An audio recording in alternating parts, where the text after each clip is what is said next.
You only get one shot to be the first. Any first is special. But when you're given the chance to do it at Indianapolis, a place built on firsts, then it's not merely special, it's history. A chance to stand alongside Ray Haroon, the first winner, using the first rearview mirror. Louis Meyer, first to celebrate with a gulp of milk. First rear engine winner. First to 200 miles per hour. First female to lead. First stock car winner. First Formula One winner. First to kiss the bricks.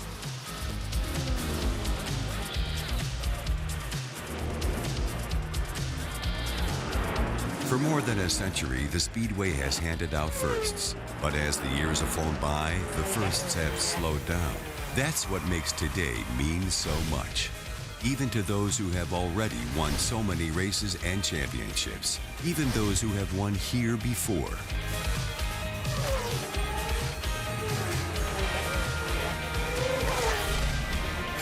The inaugural Grand Prix of Indianapolis isn't just a race. It isn't just a chance to be a winner. It's a chance to be the first.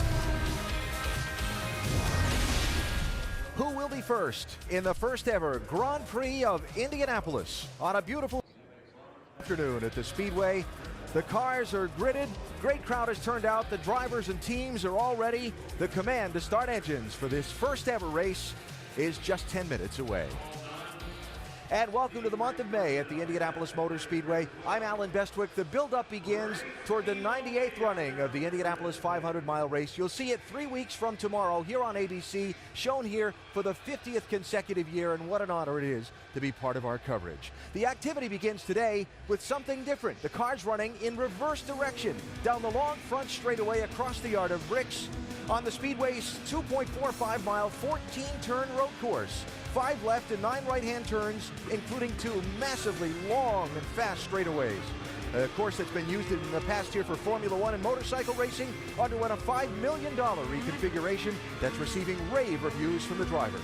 Let's hear from some of them to the grid and Jamie Little. Well, Alan, there isn't a place on the planet that gets Elio Castroneves as fired up as Indianapolis Motor Speedway. Elio, you've won the biggest, oldest race in the world 3 times here.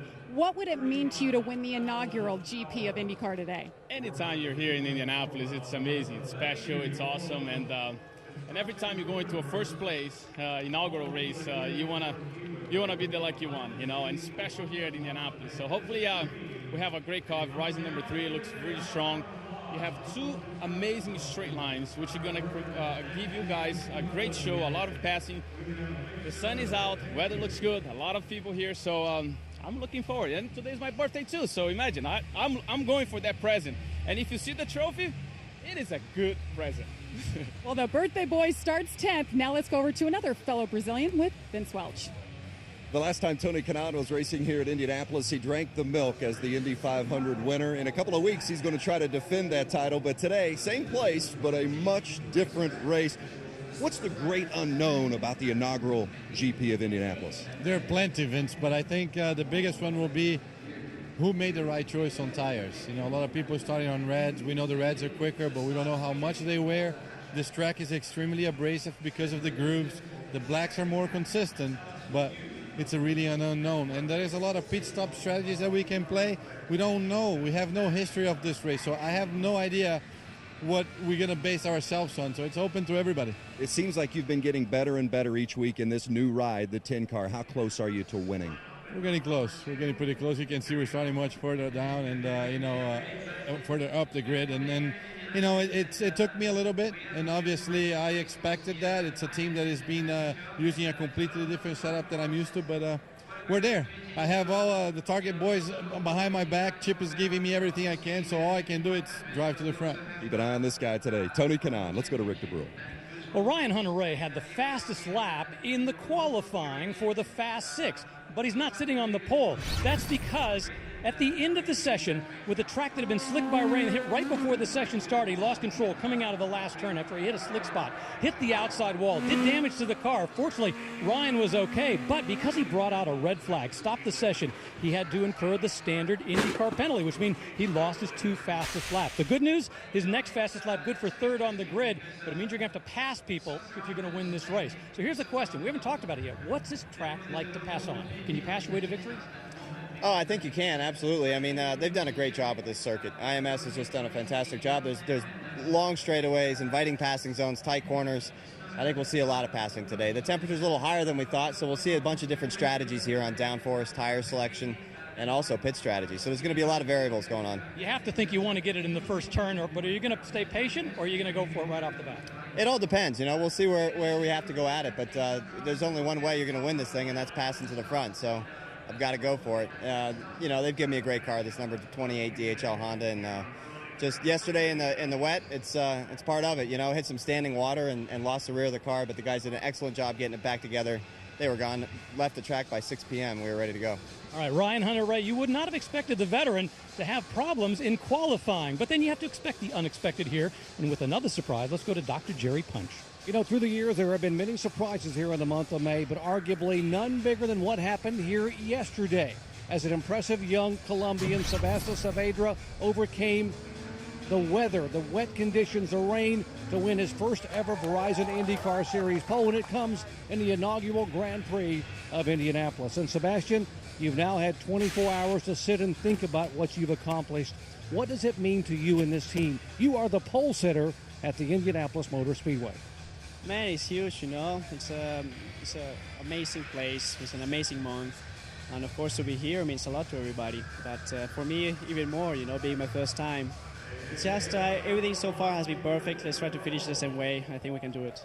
Hey, thanks for your time. Good luck today. Thank you, guys. Have a good one.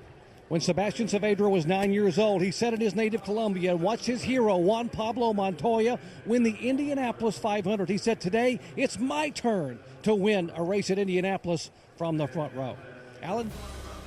All right, Doc. Well, the 106th year of racing at the Indianapolis Motor Speedway begins with a new chapter in the Speedway's history. That history documented in the Indianapolis Motor Speedway Hall of Fame Museum inside turns 1 and 2 of the oval track here. Which driver gets the first spot on that beautiful new trophy Elio Castroneves was talking about? There it is. We'll see who gets to take it home starting next.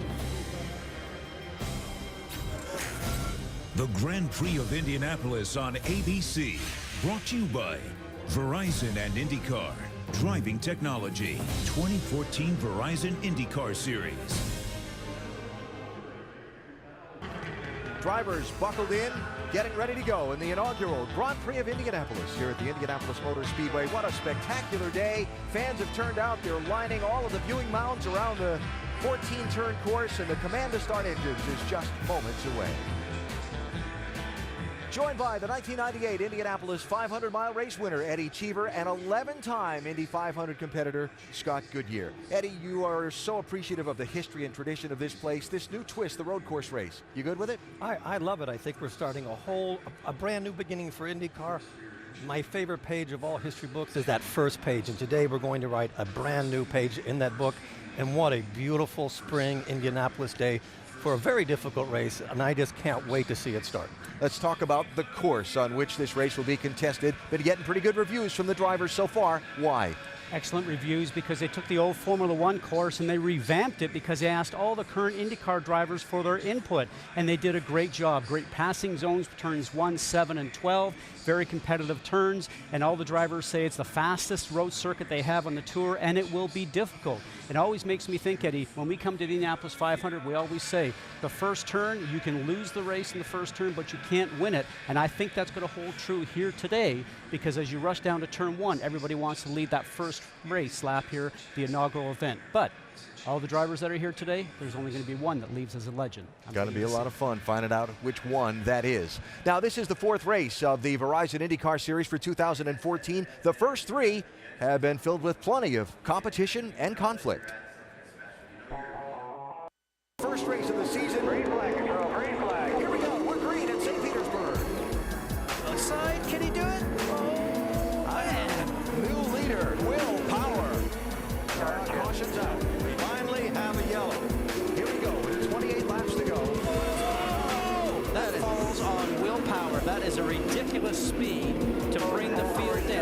start. Checkered flag, and the win at St. Petersburg goes to Will Power. The race is on at the beach. Hunter Ray to the inside. Inside. Three of them get taken out. Oh! Can you believe what you've just seen? Does Scott Dixon have enough to make it? Put down. Oh, Dixon's in. The race leader is in.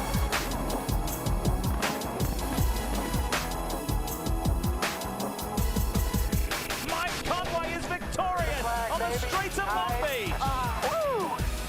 After a lengthy rain delay, round 3 of the Verizon IndyCar Series in very trying conditions. Oh, Will Power. Power is off.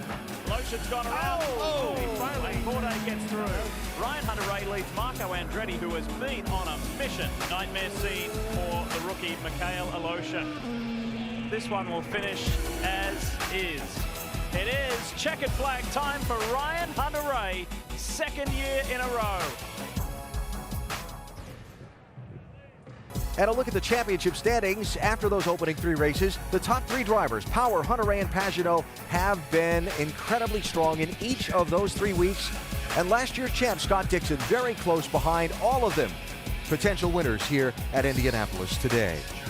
So we're ready for the first road course race for IndyCars at the Indianapolis Motor Speedway and the first ever standing start. It's coming up next.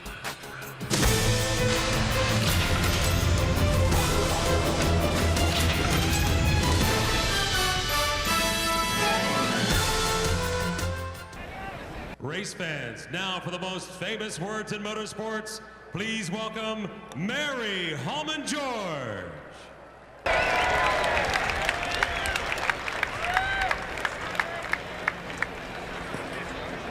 Gentlemen, start your engines.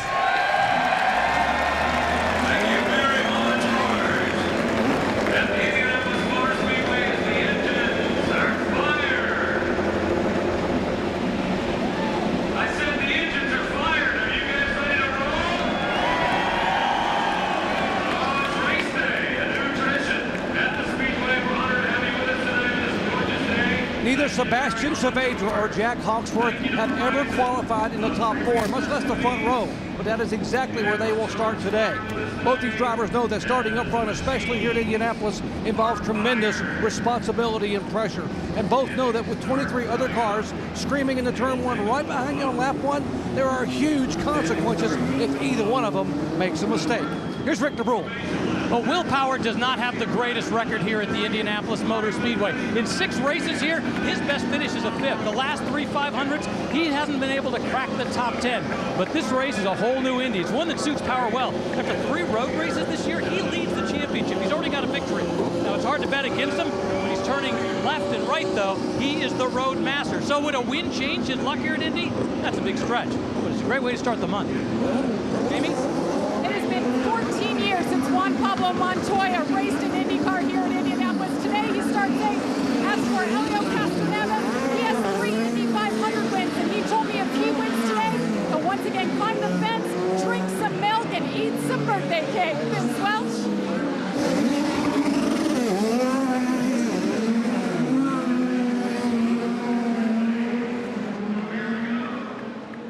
So the field is rolled off, and drivers trying to get that burnout out of their grid box because it's going to be a standing start after 1 parade and 1 pace lap along that main straightaway here in Indianapolis. Don't miss your chance to start a Verizon IndyCar Series race in the Honda Andretti TV 2-seater driven by Mario Andretti.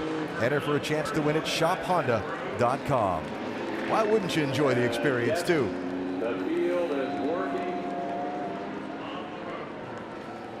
So 14 turns, 2.45 miles. Let's take a look at the course that'll challenge these drivers today, Scott. A great course built inside the Indianapolis 500 track. You can see what they've done here on this circuit itself. Turn 1, what a great place to pass as you rush down there just under 200 miles an hour. Heavy braking zone down to 50 miles an hour. All the way through the next few turns and up Hallman Boulevard into turn 7. A nice great passing zone again. And through the next section here, that run up to turn 12, drivers say you can pass there. It will be confrontational, but they're going to try it anyways. Now through the next turns onto the main straightaway, but you're going in the opposite direction, which a lot of drivers, Alan, say has been very, very strange to them. Strange indeed, but going to be a lot of fun. to watch this field come tearing through there in just a moment. Here's a look at how they'll start for the Grand Prix of Indianapolis. The two 23-year-olds with their best ever starts in the IndyCar Series on the front row, chased by the three hottest drivers in the series this year and last year's champion in rows 2 and 3. The latest generations of some of the most famous families here at Indianapolis. Rahal and Andretti, Graham Rahal, Marco Andretti in rows 6 and 7. And the Long Beach winner, Mike Conway, going to come from way back in the next to last row. If they found the setup on that car, he should be fun to watch coming through the field. Graham Rahal with our National Guard on-board camera. Charlie Kimball, the Nova Nordisk camera. And Ryan Briscoe with the NTT data on board. Ryan Hunter-Ray's got our AutoNation on board today. And Marco Andretti is carrying the Honda on board. Elio Castroneves. Will he be climbing the fence on his birthday? He's got our Firestone on board, and Takuma Sato, driving for AJ Foyt, has our Verizon on board. And the Carfax Track Facts for this race today. Key numbers, these two right here. Those long front and back straights that'll see speeds approaching 190 at the end of the front stretch and 180 at the end of the back stretch, with heavy braking down to 50 miles an hour to make those sharp right-hand corners. Expected to be a 3-stop race. A lot of speculation back in the paddock whether somebody will try and set a fuel strategy to make it 2. Nobody I talked to seemed to think that'd be a possibility. And it's because this is a brand new race, Alan. Nobody really knows, and you're exactly right. They expect 3. If we have some caution periods, Eddie, where we have to sit behind the pace car, 2 might be a possibility, but tire wear just also might be a worry here for the first race. Our broadcast today available in Spanish by activating your SAP button, presented by ESPN Deportes. And so when the drivers come around next time, they'll grid along the main straightaway for a standing start. Which I think is perfect for this circuit. I can understand why, if you have a race on a road circuit, why all the starts shouldn't be standing starts. But it's exciting, and it really adds an element that we have not had. And you did standing starts in Formula One for many, many years, but there's some drivers in this field that have European racing background that have done it. Some have only done a handful, so we don't know what we're going to see here for the first standing start here at Indianapolis. It's really easy. Put it in gear, hold the clutch down, and when that light changes, give it everything you got, and aim for a spot that you can defend going into turn 1. It's easy. Aim. And defend. That's how I raced against him. He was always defending. While you're accelerating up to 190. And the funnel down to the sharp right-hand turn 1 should be spectacular. We talk about these guys that are on the front row, 2 young drivers at 23 years of age, and they're on the front row here at Indianapolis. I just know from coming here and driving here, I'm sure you feel the same, it puts a lot of pressure on you. I don't think they're actually thinking about that, but if they want to imagine something, imagine this enormous wave that's coming up behind you. And 2 things will happen. He'll either just run over you or it'll push you through your first lap. So they have a lot to defend. Sebastian Saavedra in the red and yellow 17. Jack Hawksworth in the black 98. The 2 youngsters on the front row. Can they hold off the field, not just into turn 1, but for the day?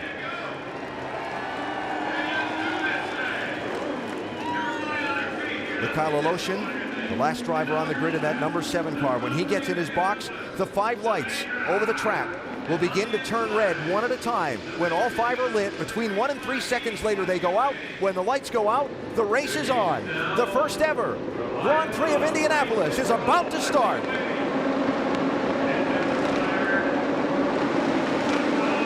Oh, the pole sitter doesn't get going. Oh! There is not a worse place to stall than at the start of a race. I hope they're okay. Visor is up, telling everybody that he's okay. Steering wheel is coming off. Talked about the pressure of sitting on the front row here at Indianapolis. Saavedra is in it. He was hit by Mikhail Aloshin in the 7. That is Aloshin being attended to there. Juan Pablo Montoya crashed further back up the track into the outside wall. His car is sitting there up against the outside wall as well. Now, Aloshin was probably going anywhere close to 80 miles an hour because he probably changed the gear by the time he got there. So you're trying to accelerate, and all you can do in those moments is follow the flow of where the cars are going. He obviously got unlucky and went right into the back of that stopped car. That is Carlos Munoz also. He stopped down the front stretch and missing a good part of the front suspension of his car. What a horrible way to start their month of May. The drivers are being instructed to come down the pit lane, be collected by the pace car there, and they will continue onto the racetrack under the caution flag. And we continue to keep our eyes on the car of Mikhail Aleshin on this front straightaway, and he begins to climb from the car, and that's really good to see. He's climbing out. That really is good, Lewis, because when you can hit when you get hit that hard, anything can happen. Remember, he started on the very last row, so by the time he gets up to the first car on the grid, as you mentioned, they're already in second gear, 80, 100 miles an hour. The car on your left-hand side will not get off the grid. He didn't even move. Saavedra. Everybody else is starting to go around him. Now the car coming from the back doesn't see him, and that first car that hits him is Carlos Munoz. And then from then on, the debris is flying. I think Montoya just stalled back there too. Could be. There could be a problem starting the Charlie Kimball, I think, on the right-hand side, also just a slow start. Oh, he just about got through, and it all happens so very fast because there is spotters here for these drivers to tell them what's going on, but at that short time span, Eddie, it's just about impossible. Hunter Ray did an exceptional job missing him. And Munoz is the one that decided to change lane from the right to left. Yes. And when he did that, he blocked the view of the cars behind him, and they found themselves with a stopped car in the middle.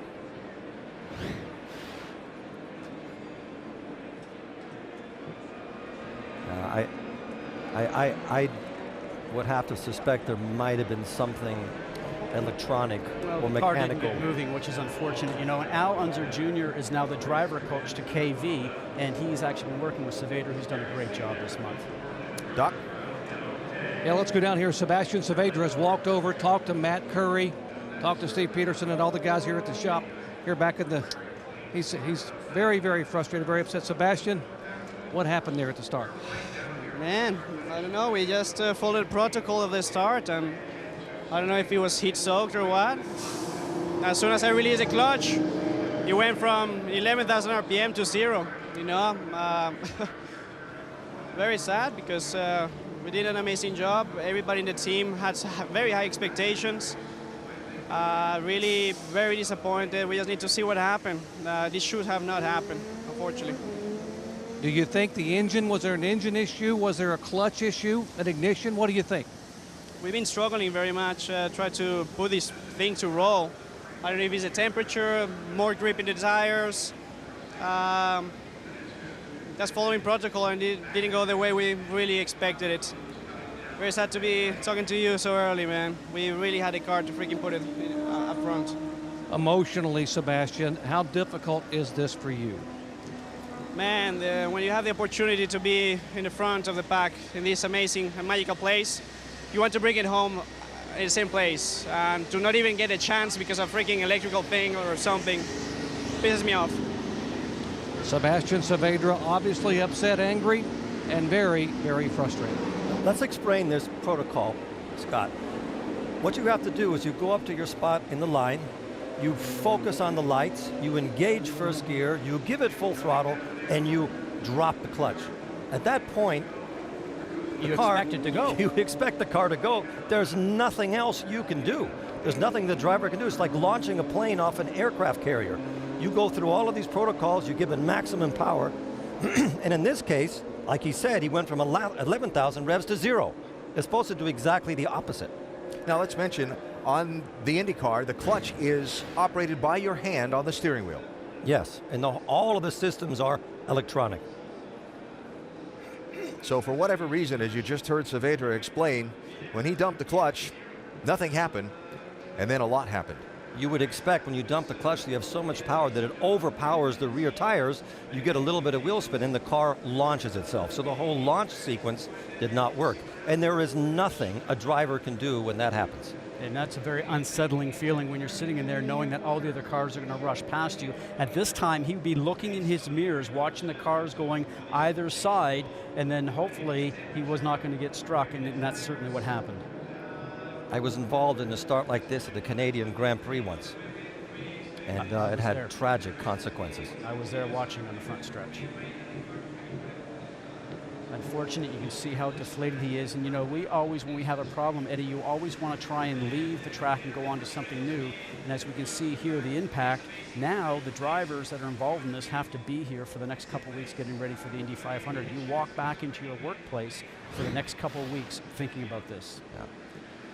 So Sebastian Saavedra, the pole sitter for today's race, and obviously very frustrated and upset. A massive crash on the standing start here at Indianapolis.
Sebastian Saavedra, the pole sitter for today's race. Car didn't go when the lights went out and was hit by two others.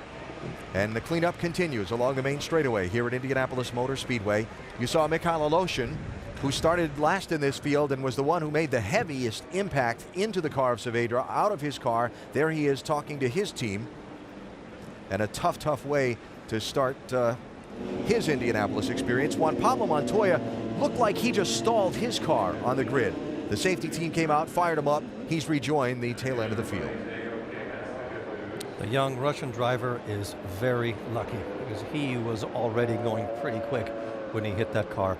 And it says so much about the safety of these Dallara Indy cars that you can withstand an accident like this. But unlike Formula One cars that only race on street courses, the Indy cars have to withhold incredible forces when you crash, unfortunately, like you do on a speedway. You also saw during our side-by-side Takuma Sato getting the nose repaired on the 14 car. Here's the view from Charlie Kimball. Very unfortunate. Everything's unfolding up in front of him right now, and debris is flying. And Eddie, you know what that is like. Keep your left, keep your left, keep your left. Keep Go going. right. Okay, all clear. He had trouble getting Raining going down. too. Yes. And one of the worst Watch things this, he he's did here close. was putting his arms up in the air. You never, ever put your arms up in the air because you're going from 0 to probably 40 miles an hour in 1/10 of a second. I could not think of a worse feeling to be at the front of the grid and have your car stall as you're waiting for the inevitable crash.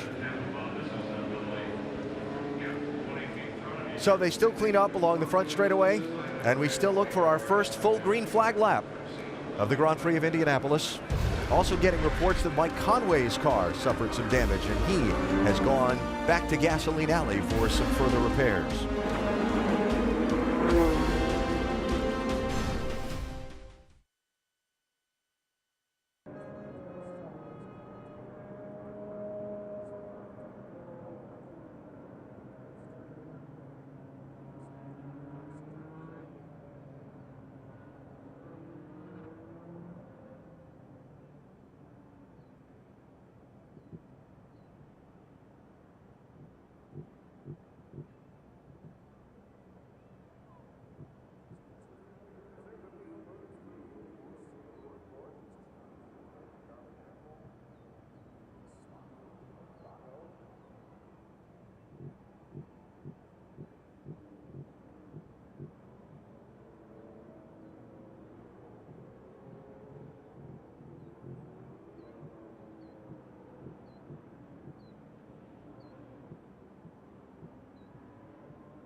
Weekends of coverage on ABC and also extended coverage on Watch ESPN. We'll have full coverage of pole weekend next week and the Fast 9 qualifying on Sunday leading up to the 98th Indianapolis 500-mile race coming up in a couple of weeks here on ABC for the 50th consecutive year.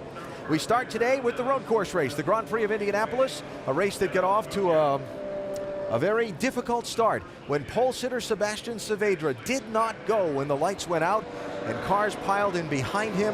They're working very efficiently to try and clean up this front stretch and get this race going under green. But boy, there was a lot of debris and a lot of things to pick up and sweep up, and still that work is ongoing here at the track. And other than just having crashed cars, it could have gone in a different way, and I'm relieved that the cars held up as they did. But definitely not something you can blame the drivers on, because it went all the way through the field. Even Montoya, I don't even know how many Grand Prix he did, stalled the car at the start of the race.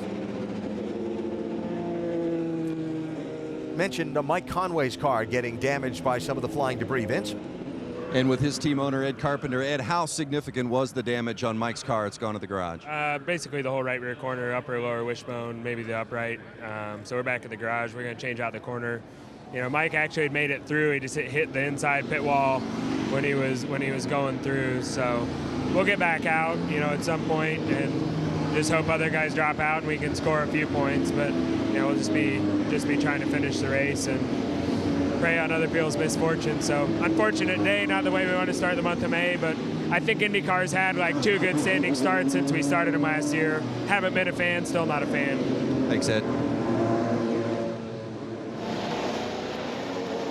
And what Ed's referring to is these cars doing standing starts. Obviously, Indianapolis cars have always done rolling starts. So it probably would be a discussion with the drivers, Eddie, and the drivers group as we watch Oriol Servia now leave his pit box after doing some work. But you know, they're exciting, absolutely exciting, thrilling. I did it all through my former Atlantic days, and unfortunately it didn't work out today. It could have gone the correct way. It could have been a terrific start and run down to turn 1. I understand Ed's concerns, and I understand him not being a fan of it, but this is not really a question of being a fan or not a fan of it. This is a mechanical function that did not work. The launch did not work.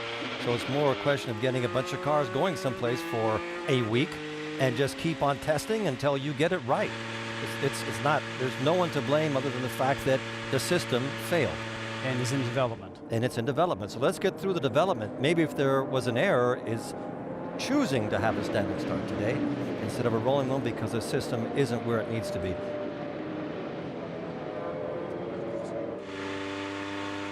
Let's check back downstairs with Jamie. Well, Carlos Munoz has gotten out of the car, back here standing on your pit box. You've had a few moments to think about things. What happened? I didn't have really, I don't know, everything was really fast, you know. The first one I stalled, I was really in the back. I was already in 5th gear. I was really close to the car in front of me. I just saw him go to the right, and I just had to go to left, but it was not fast enough. I was lucky to go a little bit to the left side, no, and not to crash him just in front, just crash him with my rear front. It's a shame. We have to forget about this weekend. Everything went wrong. Qualifying, you know, when you're qualifying so bad in the rear, you can expect these kind of things. We have to forget. Tomorrow starts another race, so just concentrate tomorrow and move on. I feel sorry for my guys. You know, they work all the time really hard, and just move on. Carlos Munoz, remember he finished 2nd in the Indy 500 last year, went from the best of the best to the low today. Carlos Munoz talking about tomorrow, the practice on the oval track for qualifications, and the Indianapolis 500 begins tomorrow at noon local time here. So all of these teams with their cars back in Gasoline Alley in oval configuration that they'll begin practicing tomorrow, and some with a little more work than others to repair today's cars and convert them over to oval track configuration for use during the next couple of weeks. And they have to take their road course brain and put it on a shelf and put their oval brain in, because it's a totally different way of dealing with the race course.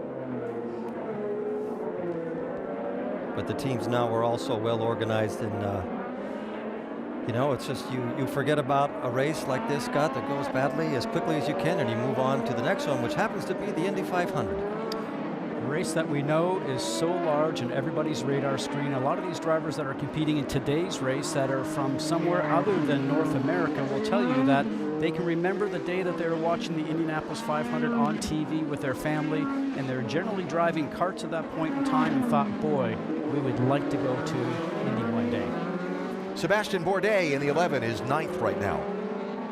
Is it going to turn into a 2-stop race? We should try at some point when we get settled in to try to do a bit of fuel so we know where we can get, because right now we don't really have an idea. So once we get a couple of good laps on green, maybe we should try a bit of map just to see. Something I was wondering about with the extended caution to start the day. Now, cleanup's complete. The pace car will turn onto the pit lane this time. In the opening scramble, Ryan Hunter-Reay came out the leader in that bright yellow number 28 machine. He will lead the field back up to speed. This time it'll be a rolling start. It'll be single file. It'll be Hunter-Reay, Hawksworth, Pagenaud, Power, and Dixon. The first 5 as we look to get back, we look to get green flag racing at Indianapolis.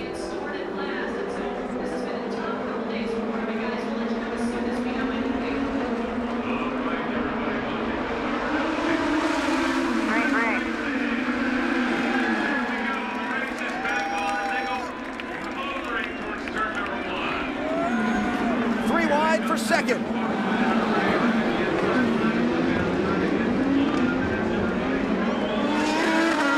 that Kimball in trouble? Charlie Kimball slow getting through turn 1.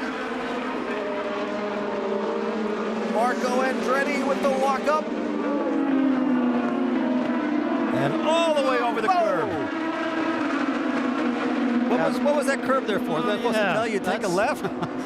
That is a launch. Look at this, inside the white line. Now, if he is pushed out there, which he was by another car, then that is not a penalty. But you can see all the pent up, ready to go by all these drivers right now.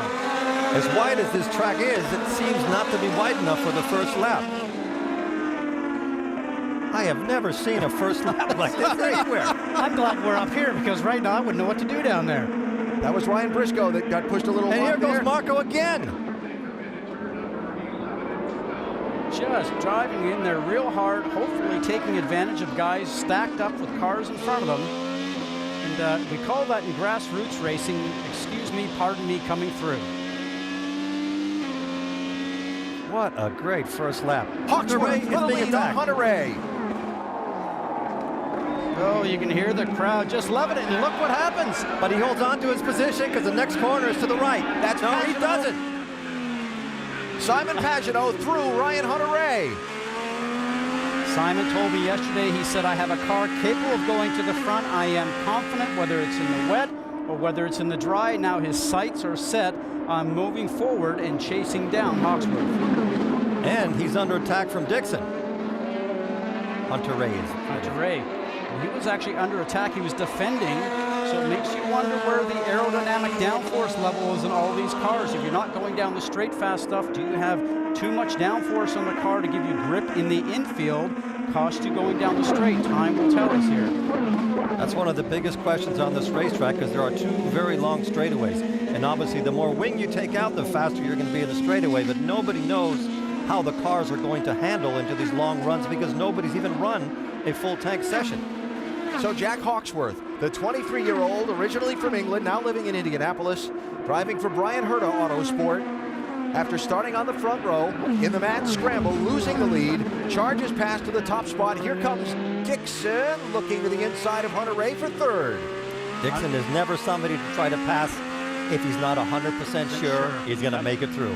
And you know something? It was interesting because for Ryan Hunter-Reay, again, not enough speed at the end of the straight. We'll have to see what happens here for this run going down now towards turn 7. That's definitely not a scheduled pit stop for Sato. Joseph Newgarden in. Knows needs replacing on the 67. I can't think that I've seen so much bumping, pushing, and shoving and wheel-to-wheel contact in the first couple of laps of an IndyCar race in ever. It was fun. And how many laps are we into it? 2? No. Well, we've got 9 on the board coming up to 10th, but yeah, only a couple of green flag laps. Yeah. I was impressed by Hawksworth down at St. Pete in the season opener.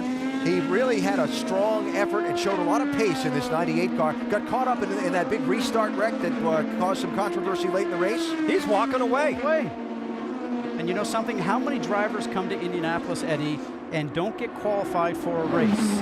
And then how many drivers come here and never even lead a lap? And he's taking this at 23 years of age. But we're not talking about the oval. We're talking about the brand new street course that we're writing its first page today.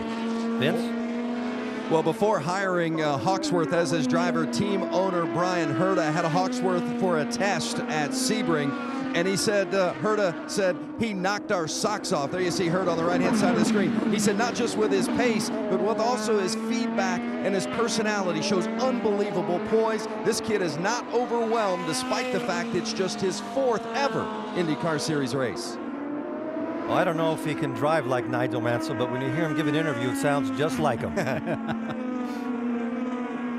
Nigel Mansell, past Formula One world champion that came to IndyCar racing here in America after retired from F1. There's Will Power, dominated St. Pete in the season opener. In contention, involved in some things at Long Beach in the second race, leading when he went off in the wet at Barber in the third race. Power considered to be one of the road course aces of the Verizon IndyCar Series, and he runs in 5th place. And he is definitely the point of the arrow in Roger Penske's quiver when it comes to road racing. He is always fast, and if you're going to win a race, you have to beat Will Power. James Hinchcliffe there, trying to stalk Power for that 5th position. Hinch and Michael Andretti's Andretti Autosport 27.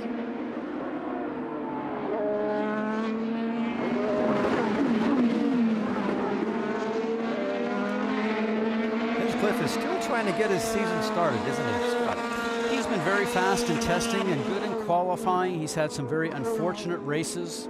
But, you know, when you speak to him, he is never down. He's disappointed, but he always sees the bright side of it. He works well with the team. Michael Andretti said he's just amazed at his pace and a great team player. The team is working on all cylinders right now, Michael said. He says, I can't think of any team that I've been around that's firing with guys and are competitive. They work well together. Engineering's going well. And Michael continues to grow his empire, not only in IndyCar racing, but everything else. So Hinchcliffe running in 6th. Let's check in on Ryan Hunter-Reay, who was leading at the green flag restart. Now he's running in 3rd. I can't save and not give up. Okay, keep going. Don't worry about saving then. Talking about saving fuel, and he said, then I back up. So then he goes backwards. Rick, you have more? Yeah, during the yellow flag, I talked to Michael Andretti about whether they would consider making this a 2-stop race. But I don't think he's comfortable with that. I think he just wants to keep Ryan out front running. He said, well, we're not sure, but I could tell it was one of those things that was, yeah, if you had to, you'd do it, but it's not his first choice.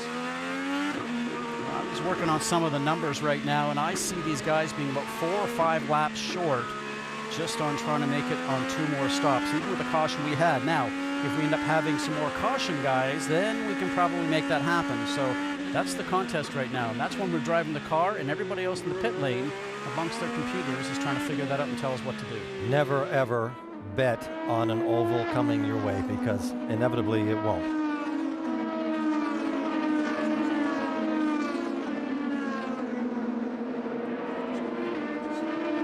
And if that's Montoya, remember, was he not at the very back after getting restarted, and now brought himself all the way up to 9th and looking forward towards his teammate Castroneves. But remember, we saw on that initial start, down into turn 1 and through turns 2, 3, 4, 5, 6, 7, 8, 9. Bumping. 2, 3 wide, sometimes 4 wide going off in that first corner. But Montoya was one of the aggressors.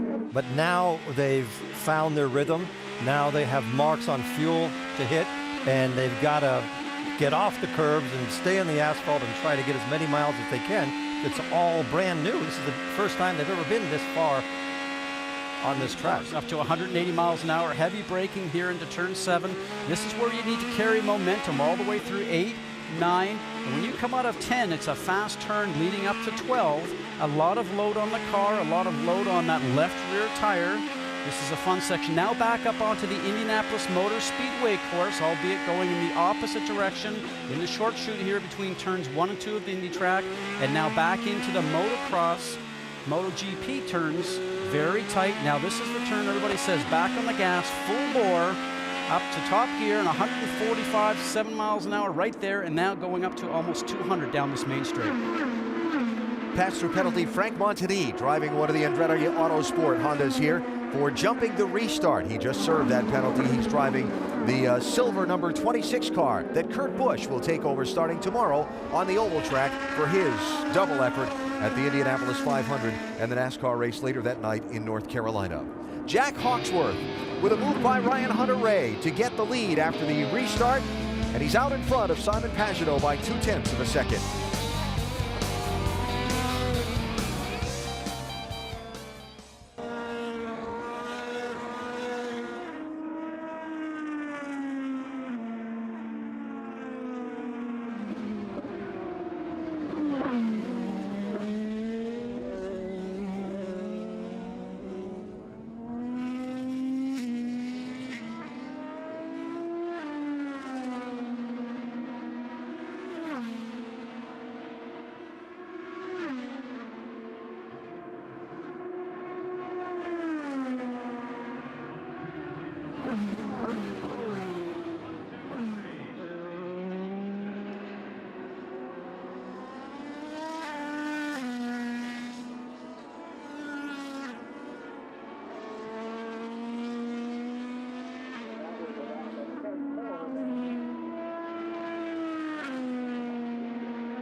Juan Pablo Montoya, Helio Castroneves racing for a spot. That was 8th place. Montoya eventually wins out.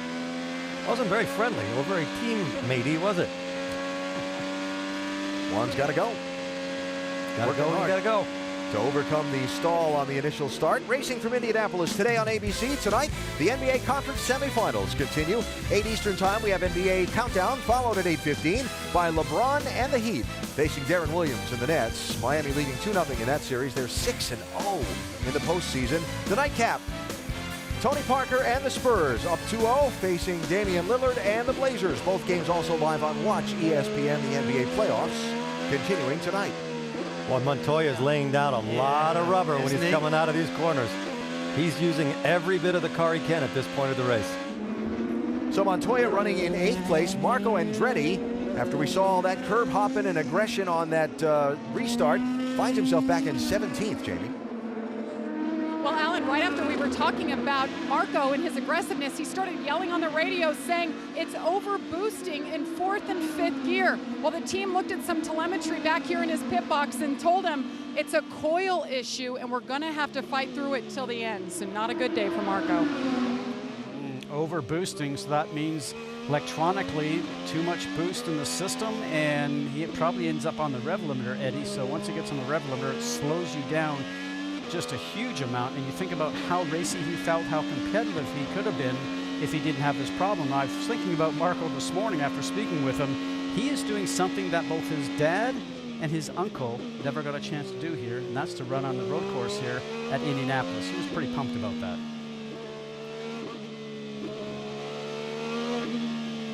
Would you like me to add something to that? Knowing your association with the Andrettis, I'm waiting to hear it. I was just listening to him go through the gears, hopping around that 7, 8, 9, 10 complex in the infield. Look at this. Look how close these guys are. Yeah, I think I'll take a different road. Oh, that's a Rahal and Andretti. Reminds me of old times between Rahal and Andretti. 4 wheels in the air. Just saw Castroneves get passed by Montoya. Now Helio's on the pit lane, Jamie. The birthday boy, Helio Castroneves, you see, has those black primaries on. Only one of 6 cars in the field who opted to start the race on those. So he will be happy getting these sticker red tires, the stickier compound put on that car. 7 seconds, Ellen. They filled him up with Sunoco fuel, put 4 tires on it. By way of review, 2 different tire compounds used here in IndyCar racing, provided by Firestone. The black standard tire, what's used for all the practice. There's also the red, softer or alternate tire. You have to run at least 2 laps on each compound of tire during the course of a race. But all these teams have a lot of history on all the tracks they race on, and they can do their strategy according to the pace they want to run, what the tires can do. Today, nobody has any information. Reds might just last longer than they normally do, but being a softer compound, you expect it to be quicker for a few laps, but then you lose the speed, and at some point, the black will be faster than the red. Charlie Kimball on the pit lane.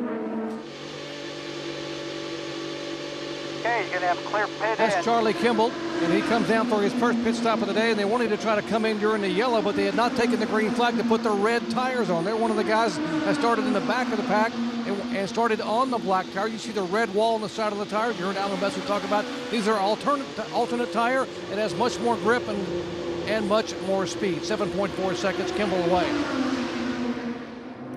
Adding to the mystery over the tire performance here at this track, beside the fact that they hadn't run here before, you're not allowed to run those alternate tires until qualifying. You don't get to test on them, and they had the open test here on April 30th.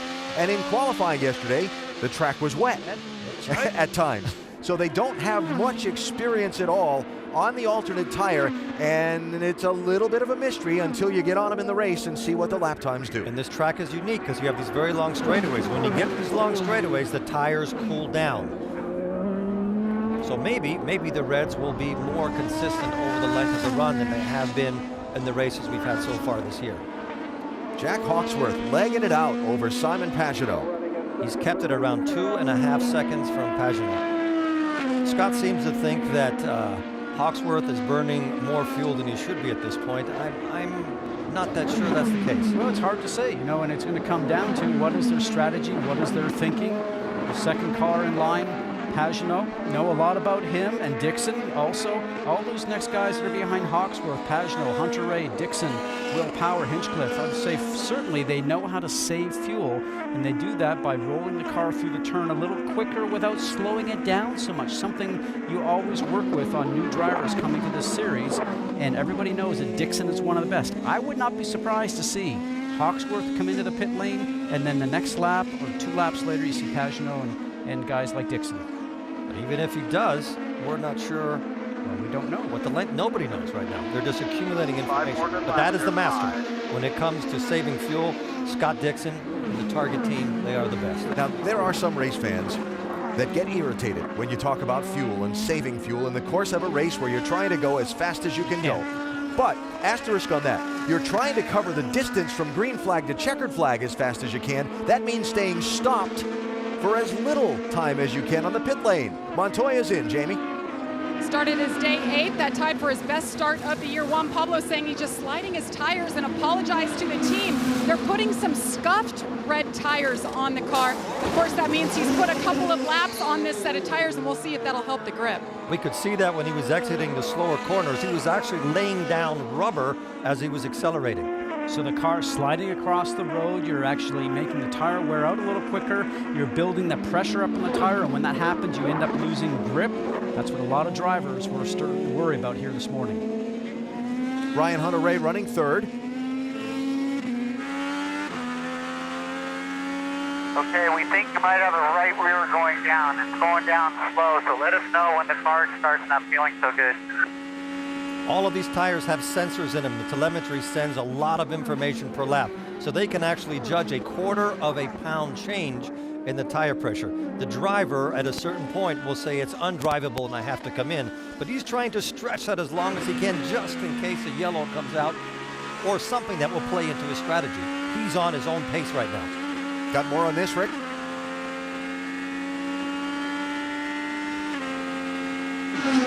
After what you heard just a moment ago, he came on the radio and said, feel a vibration. Didn't talk about it being big, a serious problem, but he said, yes, I feel like I've got a vibration back there. Now the problem for both Ryan Hunter-Reay and the team is how big is that vibration, and should they come in early? Because they have been playing with their fuel strategy, trying to stretch this out as far as possible. The vibration in that steering wheel for Hunter-Reay. So Hunter-Reay running third behind Simon Pagenaud and Jack Hawksworth. The first time a Brian Herta-owned car has led a race since the Indy 500 last year.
Yanni Ermelina leads the defending National League champion Cardinals against the reigning NL MVP Andrew McCutchen and the Pirates. Sunday Night Baseball presented by Taco Bell, St. Louis at Pittsburgh.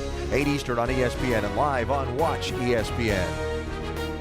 Love that ballpark in Pittsburgh. Having Sunday Night Baseball there, first time in a long time. Will be a lot of fun to watch tomorrow night.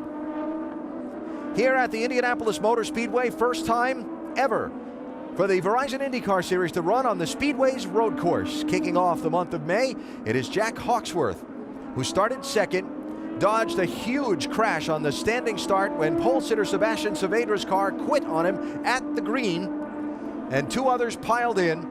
Hawksworth passing then Ryan Hunter-Reay just after the race got going under green, and he's led every lap since. You know, it's interesting because when you start at the front, guys, what you end up doing, Eddie, as you know, is you don't have to run so much aerodynamic downforce on the car, so you're not going to end up using so much fuel to push the car through the wind, and maybe that they've got a little bit less downforce on the car right now, allowing him to get better fuel mileage at the same time. I spoke to guys that were qualified mid to the rear as we see Simon Pagenaud coming in, and Jamie, we'll catch up with you. 4, 3, 2. Counting him into his pit box, Simon Pagenaud in top 4 for 3 practice sessions and qualifying. This has been a great car. They put the black stickers on, taking some extra time to fill it up. Let's go to Rick.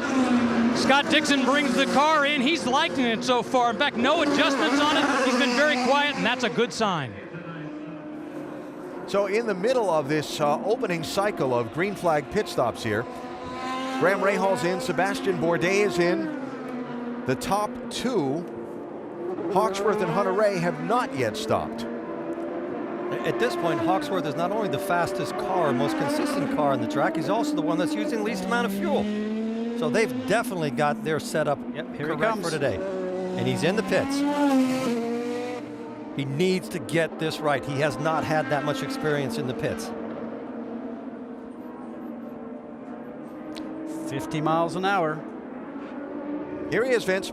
The 23-year-old rookie has been spot on so far. No changes with this car. He says the balance is really good. Did a little bit of fuel saving during that stint toward the end. They put on scuffed red tires, and it's a clean stop for the leader, the man who came to the pits as the leader, Jack Hawksworth. Here's Will Power in. James Hinchcliffe is in. Ryan Hunter-Reay is on the pit lane. Rick? Ryan Hunter-Reay brings the car in. The good news is that they don't think they're going to have any serious problems resulting in that vibration. Hopefully these tires will solve whatever problem. Meanwhile, Will Power has come in. He's been another guy that's been quiet, trying to get the most out of the engine as he possibly can. Clean pit stop, and he's away. 50 miles an hour along that pit lane, and it takes 48 seconds from start to finish. And when you've had service, Eddie, it takes a long time to get down there. And you can see right now that Hawksworth has kept the lead over Pagenaud, but a rookie is outlapped. So important. The pressure is on him right now. The experience is behind him with Simon Pagenaud. So we see Marco Andretti on left-hand side getting his service and leaving pit lane. Will Pagenaud be able to get under braking, get up to him, and get close enough to draft down the front stretch? This is no ordinary rookie. He doesn't look very prone to making mistakes. He's now got his tires up to temperature, and he's pulling a little bit from the car behind him. What I don't understand is how did he lose those 3 seconds? Because he was about 3 seconds ahead of him. Remember, his pit stop was 9.5, had just that little extra hiccup getting away from his pit box. Back to what you were talking about before. One of the probably the best reasons to save fuel is that you'll spend less time when you come in. The more you're sitting still, what is it now? A second sitting still is over a football field on the racetrack. At the 500. At the 500. But in this race, at 190 miles an hour down the straightaway, it's not too close. far from. Yeah. Hawksworth does have the alternate tire on, the red sidewall Firestones. Looks like Pagenaud has the primary tire. You can see the black sidewalls. But Hawksworth had the same type of tires on at the start of the race. So here's the leader, Justin Wilson, not yet having pitted in this cycle of stops. Ryan Briscoe just served a pass-through penalty for a safety violation on his pit stop. Said he ran over an air hose on his stop. One more lap. Yeah, one more lap. Briscoe just served his penalty. He's back in 21st position. Wow, for a guy making great fuel mileage, obviously.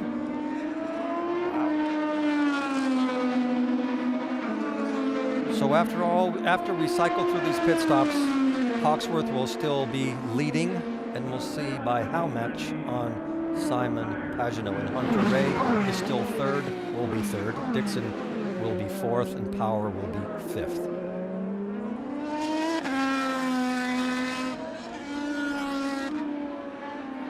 Just looking back, Wilson came in at lap 6 during the long caution for the cleanup from the initial start. Save a bit of fuel on the way in. Save a bit of fuel on the way in. And has started on the black, harder tires. What we have to explain to everybody is that this track was green. There was no rubber on it. Every lap these cars do right now, the track is getting quicker and quicker, and there's rubber all the way around, so the tires will have a different life to them than they did before. They should last a little bit longer. Cars will have a little bit more grip. Justin Wilson hearing on his radio to pit this lap, so he will peel off here at turn 13 and take the pit entrance. And they are so focused on the fuel, they told him to save some fuel when he comes in the pits. That's probably not the amount of 2 spoonfuls of fuel that he could save. We're going to go down 1 turn on the front wing and add some tire pressure. Copy? Copy. Well, there you go, Doc. And you heard exactly what they're going to do. Justin Wilson complaining the car has an oversteer problem or a loose condition. You heard about the front wing adjustment and the air pressure change. Going to put the red tires on. Remember, he started on blacks. There's the wing adjustment, waiting on fuel, waiting. Not a very fast pit stop. And his teammate, Carlos Huertas, also stopping. That completes this cycle of pit stops for everyone on the racetrack and puts Jack Hawksworth back into the race lead. So the top 6 are Hawksworth, Pagenaud, Hunter Ray, Dixon, Power, and Hinchcliffe. And look at the gap. Remember when he came off the pit lane for his outlap, Hawksworth had Pagenaud right behind him. They have got the setup spot on. It's a very delicate mix here, Scott, isn't it, between the amount of downforce that you run on the car to get through these twiddly bits and the 2 long straightaways, and they seem to have it. He is leaving Pagenaud behind him. And I don't think it's a fuel issue like we thought before. Well, he is on the red tires. We have to remember that, which is the more grippy tires. We talked about those red sidewall tires. But the other thing that you have to think about, too, is that right now he's going to keep pushing and pushing. The car in second place as he turned the knob on his steering wheel to trim the fuel back, maybe saving a bit of fuel. Are they still thinking that maybe this could become a 2-stop race? All the strategy that is playing out right now. But for Hawksworth, I mean, you're leading at the Indianapolis Motor Speedway. How cool is that? He's not doing his strategy. They're telling him from the pits what to do. So from the pits, they have these computers, the amount of fuel, and he's just executing perfectly what the team wants him to run. He hasn't put a foot wrong the whole way. Sorry, Eddie, change for 6th place there. Sebastian Bourdais by James Hinchcliffe to pick up a spot. And now Hinch going to come under challenge. Right behind him is Elio Castroneves, looking to see if he can find a way around. So on that first stint, Wilson did 25 laps. Look at this move. Into turn 7 at the end of Holman Way. And Castroneves, Hinch was not pleased. There's some driver etiquette that you can have to allow the guy that's on the outside of the turn enough space that he can keep going without having to get out of the throttle. And is that a Canadian thing? Driver etiquette. Yes. If the guy's faster, get out of the way. Let him go. That must be a Canadian thing. At the end of this long backstretch. Yep, a bit of a draft going on here now. Hinch was moving over, trying to make it very difficult for Castroneves. So this is probably his way of paying him back, saying, I didn't appreciate it. And there's the hand for Hinch going, hey, you know, I didn't, they've got their own people here to cut the grass. I don't need saying, to do that. vaya con Dios, go do your thing.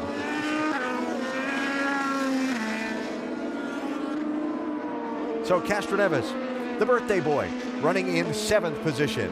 Behind the young British driver Jack Hawksworth, dominating right now at Indianapolis. We're back to the Speedway after this from your ABC station.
The chaotic start of the Grand Prix of Indianapolis, the new twist on the old racing tradition of the month of May at the Indianapolis Motor Speedway. There have been some frantic moments in the opening half of this race today. But best among them all, Jack Hawksworth, who has dominated the top spot in this one so far. Our Carfax race summary: Hawksworth has led 23 of the 35 laps that have been completed. Ryan Hunter-Reay led 10 after that initial crash on the start.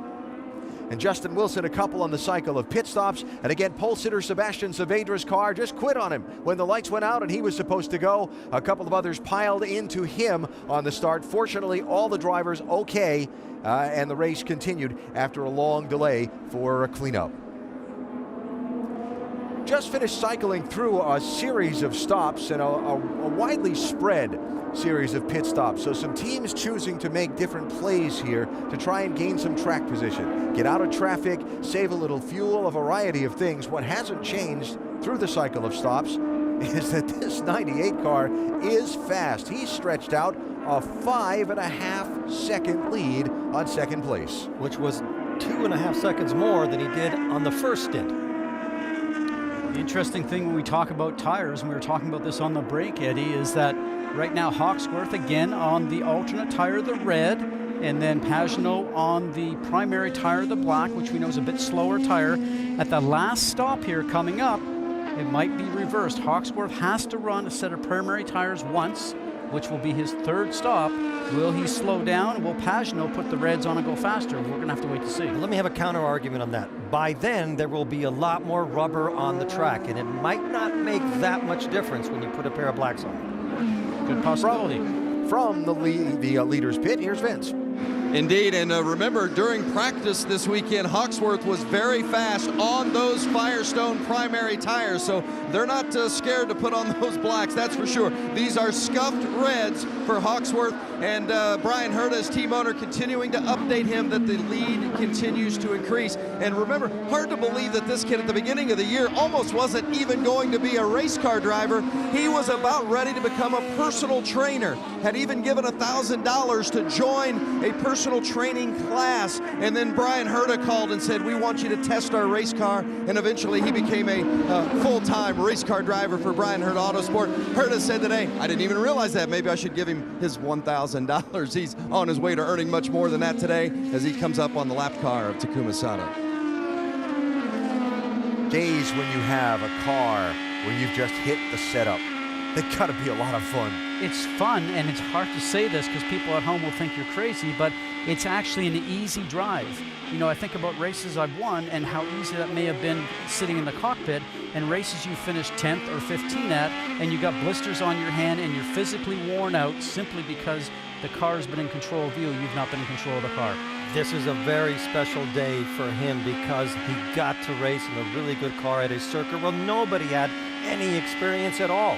Nobody, not even the great Roger Penske's team or Ganassi's team, came here with an overabundance of data. Everything they have in that car today, they figured out in horrible conditions when it was wet, and this driver's just taken everything in his stride. He doesn't look like a rookie, and I don't think we can call him a kid anymore after today. He's not put a foot wrong or a tire wrong. And on the other side of the coin, Sato and the A.J. Foyt racing team have struggled to find the grip all weekend long. They're struggling with their communication internally in the team. I think they hit so many peaks last year, they did so well, that this year they just can't quite find their form, and the pressure is starting to build in that team, because when you have a leader like Foyt and you let him taste victory, that's all he wants. That's the perfect way to do it. That's very good on Sato's part. The team told him Larry Foyt, you could tell him on their radio, said, just let him go. Now let's watch and see what he gains just in this 3 corners that we have in front of us. The power down of Hawksworth, the car in front right now, the black car, and you can see the day glow stripes on the bottom suspension pieces to tell everybody that he's a rookie, not looking like a rookie, but the power down and pulling away. And you know how frustrating that is as a driver to see a guy drive away from you when you can't do anything about it. He gained 150 yards, probably 100 yards in just 4 corners. I hope we can get the camera back on Sato's car when we get to the front straight, because we'll be able to see what the difference is that he gained in 1 lap. 3 more corners to go to the front stretch. The slowest bit of the track right here. down to 12 off the Indianapolis 500 circuit on Here the we go. bike circuit, and this is where you put your foot on the gas and do not let off. And it's bye-bye Sato. Paddle shifting, right hand hitting the button. Is that a car up there? I'm not sure. It's leaving you. Wow. That is impressive.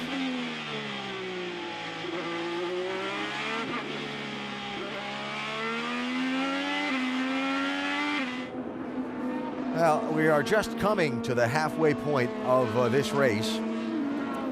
But if Jack Hawksworth can continue to run in the second half of this race like he has in the first half of the race, it might be another trip to the Indianapolis Motor Speedway victory lane for Brian Herta, his team owner.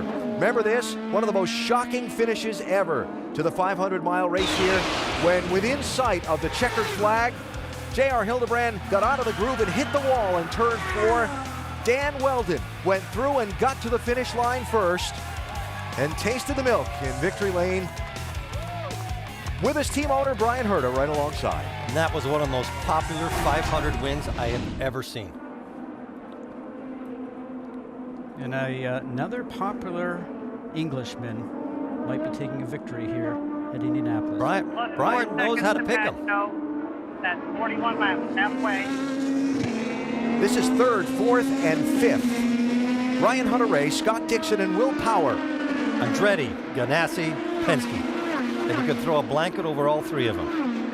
And I think your point was very valid, Eddie, and the point, nobody has any data from here. Oh, a little bit of a blocking move by Dixon.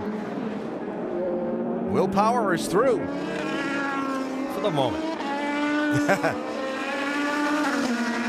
I am a great admirer coming back at him. Yep. Coming back at him. Here we go. Look out, Dixon's around, and is he into the gravel? Yes. Could see that one coming. He wasn't going to take it. That might be a full course yellow. Very hard to get that car out of the way, and once you start spinning those tires, you're digging your own grave. You're not going to move from there. You are high-sided. The full course caution is out, and that's because he's stuck in what they call in England, you've spent time in Europe, kitty litter. You saw Helio Castroneves in and out of the pits before the full course yellow was called. Juan Pablo Montoya obviously having trouble on the right rear of his car, and he's still sitting in the pit lane. That was so uncharacteristic of Dixon. You could tell he got frustrated with that pass that they touched, and there was just a little bit of room. And then we heard in the drivers' meeting this morning, Scott, about what is considered a bad pass. Where do you put your nose in? And it looked clean to me, except they just didn't agree on who had the space.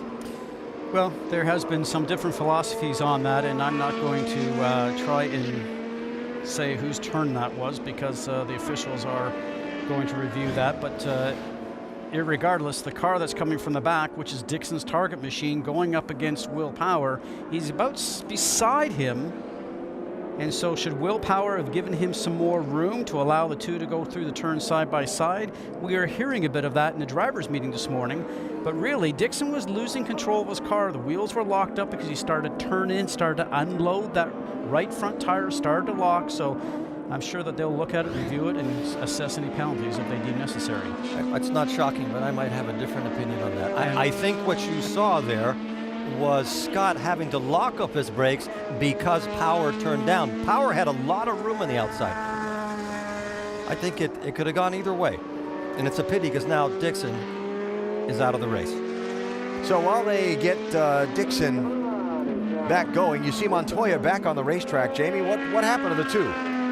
Well, Montoya was running 8th, and they had just told him he was running faster lap times than the leader, and then all of a sudden he said, something is wrong. I either have a flat tire or something is broken in the right rear. So you saw him sitting on pit road, shut the car off. They said it indeed was something broken with the suspension, but it looks like they were able to fix it, put a tire back on, and send him back out. Meanwhile, the 9 is back on course, Alan.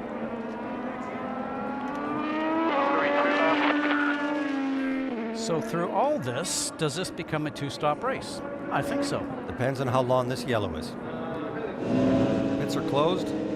Interesting that Castroneves was able to get on the pit lane before the pit road was closed and the caution came out. For whatever reason, he was in there. Big break.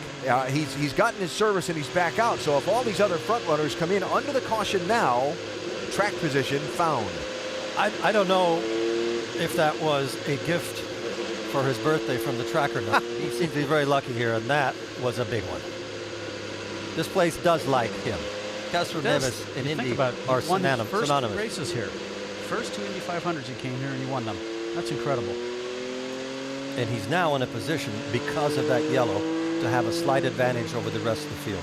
But it depends on the pace that he has. It'll be really interesting to see what teams do here. It's been 15 laps since the leader Hawksworth pitted. Still got 39 laps to go. They're outside the window. You don't give up your track position to come in here, do you? And you know that the car that's done the most miles has done 25 laps with a full tank of fuel.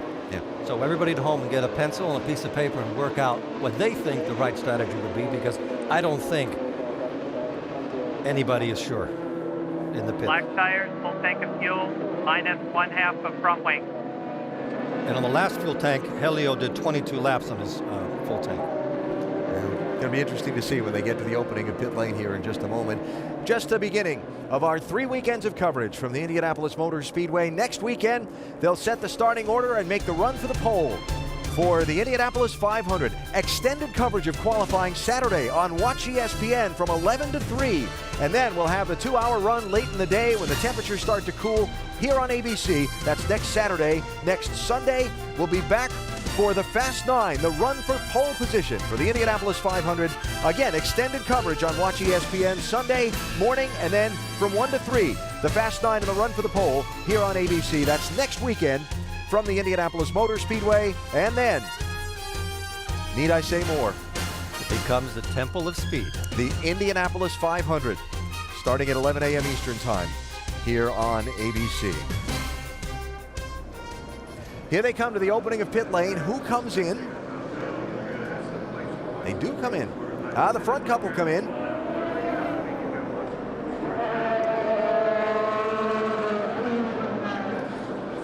Jack Hawksworth will come around the crew of Tony Kanaan, who is also going to be making a pit stop. He's going to take off the Firestone Reds and put on the black primary tires. They're also going to take half a turn of front wing out because of that change in the tires, and also a little bit of understeer. Simon Pagenaud pulls into his pit box. They'll take off those black. He's putting scuffed reds on the 77 machine.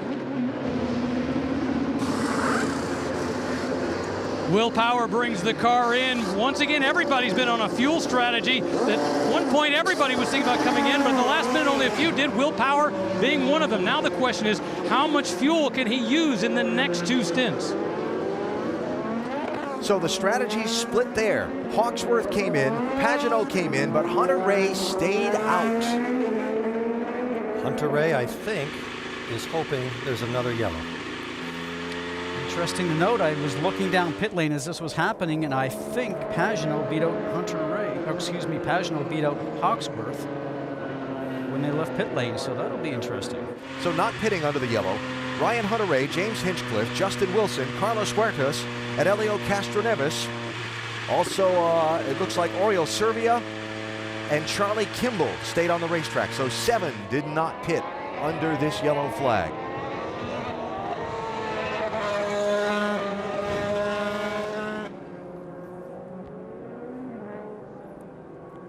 You can see Hawksworth in the back section there in the black and green car. Pagenaud on your left-hand side right here getting service, and he's going to get launched and out just in front, and he goes from one lane all the way over to the high-speed lane. Nicely done, and a little bit of a lesson for the rookie. Yeah, but he couldn't really do anything because the pit speed is 50 miles an hour. It does.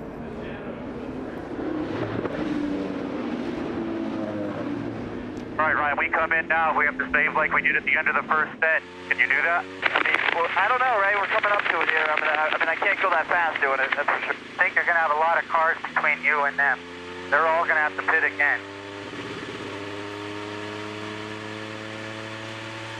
So the strategy discussion ongoing, and you see even the hand signals there for Ryan Hunter-Reay as they try and sort out where they stand and where everybody else stands, and the chess pieces continue to move around the board here at Indianapolis. The inaugural Grand Prix of Indianapolis under caution, led by Ryan Hunter-Reay for the moment, but a lot still to be decided.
Our Mother's Race rundown of the Grand Prix of Indianapolis. The start, pole sitter Sebastian Saavedra didn't go.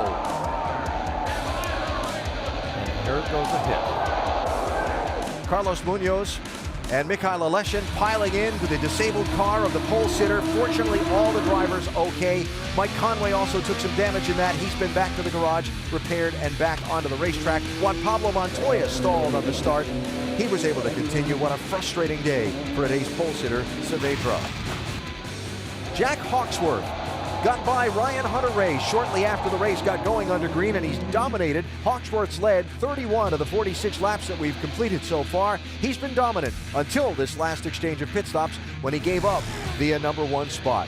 A little bit of contact and confrontation here. Will Power and Scott Dixon.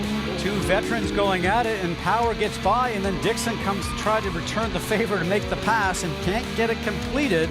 It ends up going into the gravel trap. Dixon a lap down now after getting restarted. Pit road problems. Ryan Briscoe penalized for that, running over an air hose. And on this last pit stop, Will Power, watch that front air hose.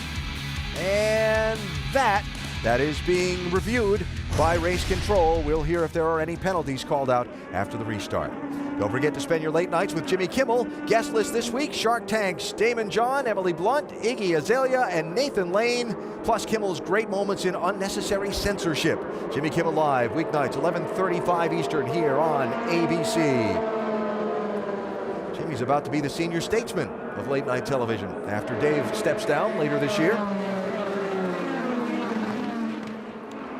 David Letterman watching his two cars compete in this race. Michael Andretti's car with Ryan Hunter-Reay, now the race leader, and look at the charge down the front stretch. 4 abreast. And it all funnels down into a corner that only one can get through. It's a morning traffic jam. Up and over the curve. Sebastian Bourdais didn't have anywhere to go, so up and over the curve he went. Hinchcliffe losing second spot. Justin Wilson just got through him in the shuffle. Third place. Oh, some retaliation going on. I love what you see there. Hinchcliffe again, trying to do a little bit of blocking. Gathered up. As he was going through there. Full course shallow. Oh, trouble. Martin Plowman for AJ Foyt Racing. And who was the other car? Are you ready? That is Frank Montagny. I don't know why he's in such a rush to get back. There's nothing left. He's making that look like a different type of a sports car, isn't he, on that one? And he just wanted to get out of the way. So Martin Plowman driving for AJ Foyt Racing in this race and in the Indianapolis 500. Over the next couple of weeks, Frank Montagny driving for Andretti Autosport in this race. And that's the car that Kurt Busch will take over beginning tomorrow for the 500. And Montagny, the veteran of sports car racing and open wheel racing, involved in some trouble here.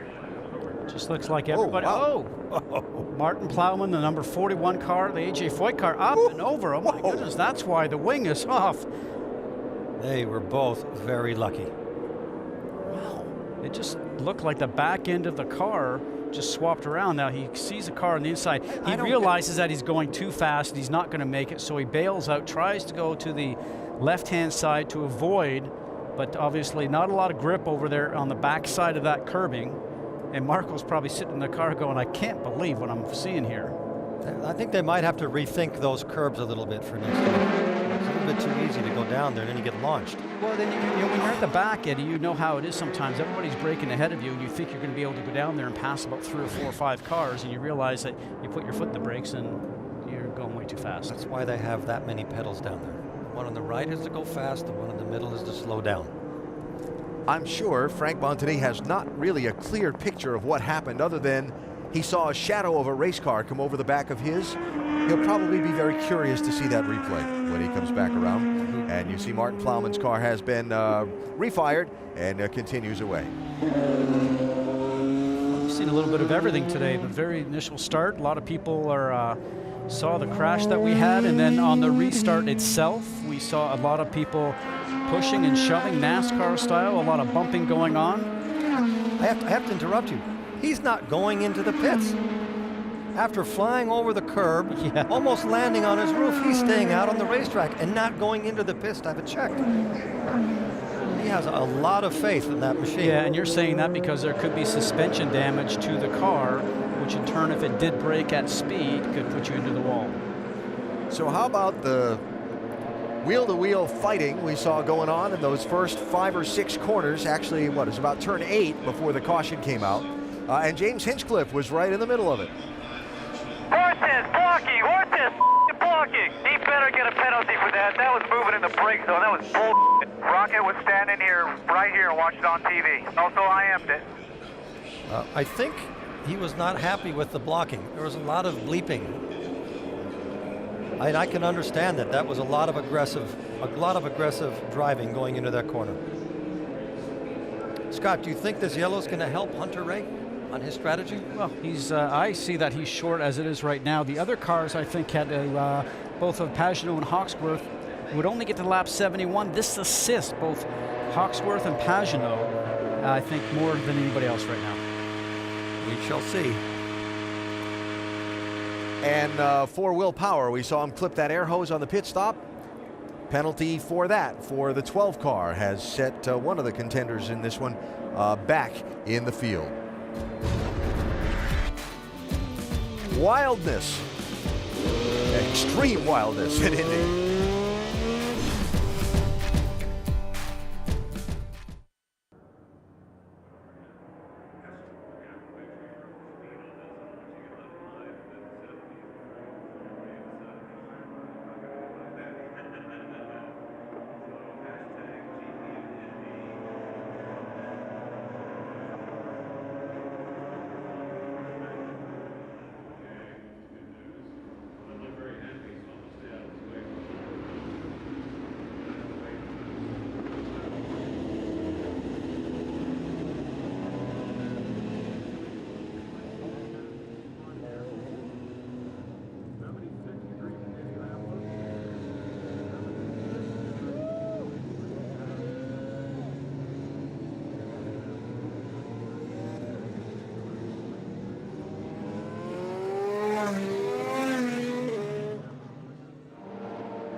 Welcome back to the Indianapolis Motor Speedway, the Grand Prix of Indianapolis. That is the car of Frank Montani of Andretti Autosport. It is also the car that Kurt Busch, out of the NASCAR series, was supposed to drive for this team tomorrow in the initial day of practice for the Indianapolis 500. They're currently evaluating how much damage is actually done to that car as to whether or not that will set them back in regards to practice tomorrow. But that is the actual car that Kurt Busch was scheduled to begin practice with tomorrow for the Indianapolis 500. I hope the car's okay, because I am very much looking forward to seeing Kurt Busch around here at the Speedway. I think he has that right level of madness that he can really do well around this very, very fast track.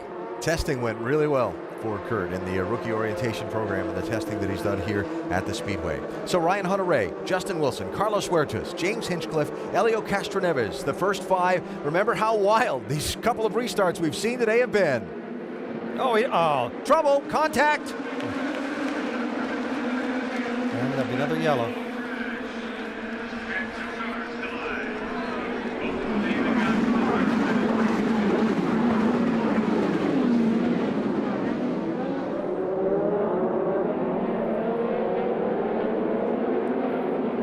For the lead. Now that's how you. That's a nice move. Justin Wilson. That's Jaguar Formula One driver. Yeah. Wilson through Hunter-Reay. Hunter-Reay taking a defensive line on Wilson's teammate Huertas. The caution is going to come out in that restart mayhem on the front stretch. Graham Rahal's car came to rest against the outside wall, and he's out of it. I really don't like these new rules they're using for the restarts. It's too confusing. Where they accelerate, where they don't accelerate, and inevitably in the back of the line, somebody makes a mistake in this effect of accelerating and stopping. Why don't they just come out of the corner and start going? What if you got to sit around and wait for somebody to accelerate, or when is he going to? Just seems an added risk. Because as race drivers, when we're coming around, we don't want to lose anything to the car that's in front. So what do? You just talked about 2 pedals a moment ago. 1 to go, 1 to brake. We push the one on the right to go. Too many regulations. You see those orange markers on the outside? That's the acceleration zone where the leader's supposed to begin to accelerate. Just have them accelerate as they come out of the corner. Well, as I understand it, the object is to try and get the field straight on the straightaway before you begin to accelerate up to speed, rather than having cars still charging out of that corner at top speed. Look at that. That's such a wasted bunch of race cars. That just doesn't need to happen. Riding along now with Graham Rahal, National Guard team. Ready, set. Ready, set. Green, green, green. Yep. He's a victim. That was Montoya jumping the start. All right, Vince. Graham Rahal, give us your thoughts on what happened there. What happened? Just got punted. I mean, Montoya's a lap down, and he almost hit me, actually, the restart before.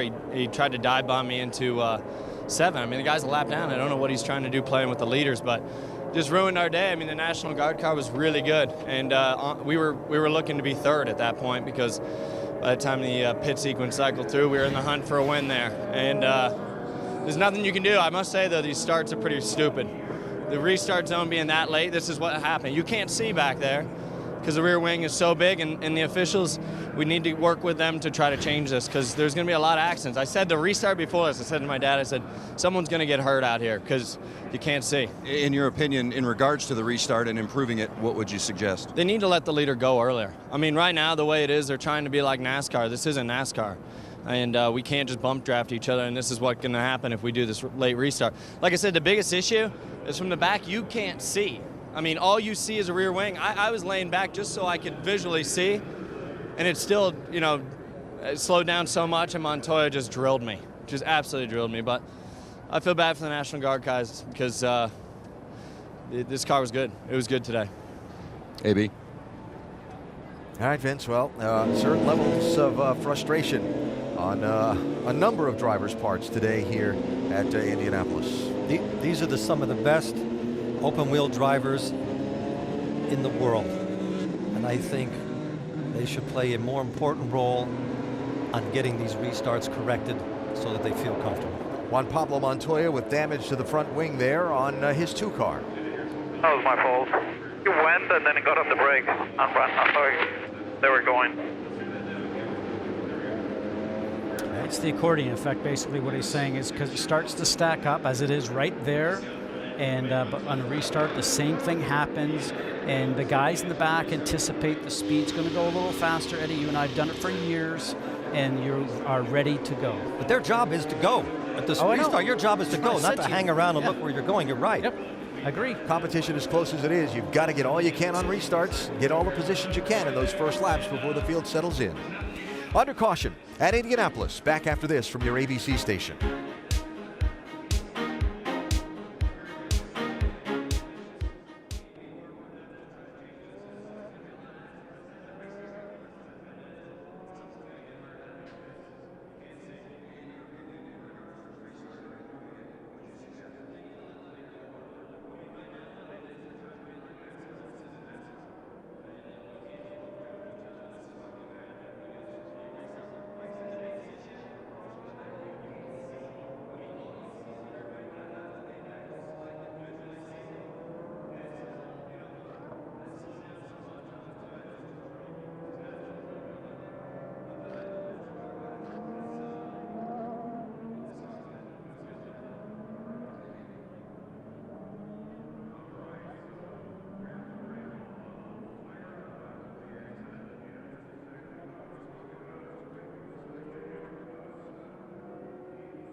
Back live at Indianapolis. Pit road is open. Rick?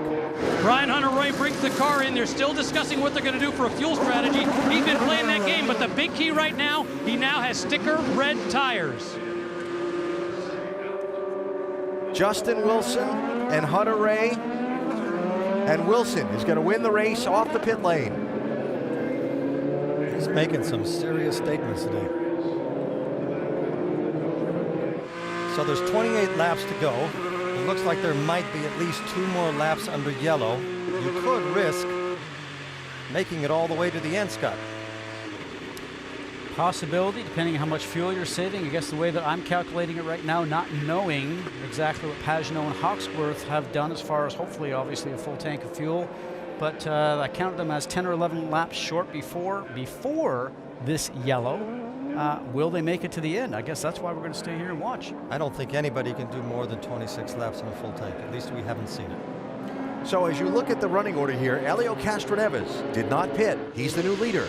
Charlie Kimball, Jack Hawksworth, Ryan Briscoe, Sebastian Bourdais, and Takuma Sato run second through sixth, did not pit under the yellow flag. It's been 13 to 10 laps since they pitted in that range for all of those cars in that first 6. Then Justin Wilson winning the race off the pit lane. He's 7th, followed by Ryan Hunter-Reay, Simon Pagenaud, and James Hinchcliffe round out the top 10. So the last 4 that you were talking about, we are sure have a full tank of fuel. There's no way they would take less than a full tank. In principle, they've got a full tank, but they're right on the edge of that window, too. That's okay. Being on the edge, that makes it possible. Not probable, but possible that you can make it to the end.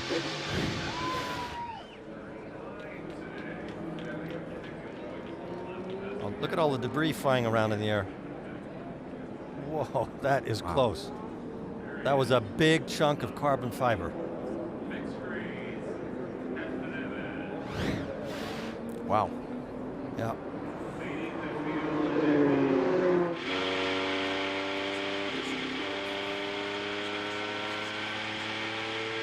So Hawksworth now finds himself in third position. And he and his team trying to figure out where they stand. It's a total crapshoot. It's a crapshoot. It's literally half of one, half of the other. Yeah, but there's no guarantee these guys are going to make it. Okay, so you're going to be up the grid, and they might have to splash at the end. There you heard it, a big debate before that pit stop as to whether Hawksworth was going to come in or not. In fact, they called for him to come, but he'd already passed the pit lane entrance, so he wasn't able to get in time. Hawksworth, for the first time all weekend, and I've been listening to his radios all weekend, seems a little bit frustrated and a little bit rattled. They're really calming his nerves on the radio, as you heard him say, it's a crapshoot, hang in there, we're going to be fine. If we don't have any more yellows, I don't believe he can make it to the end.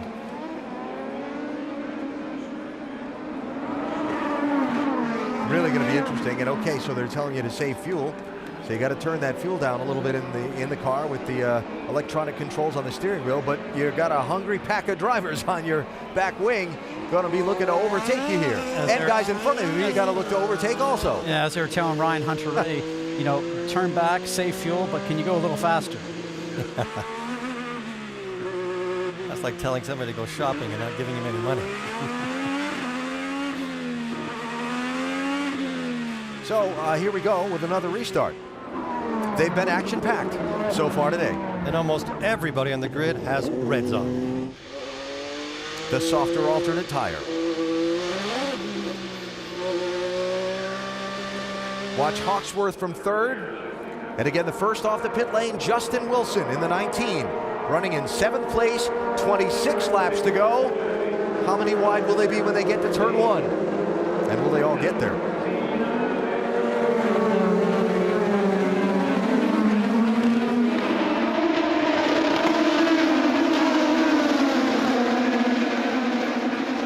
That was a very clean start. It'll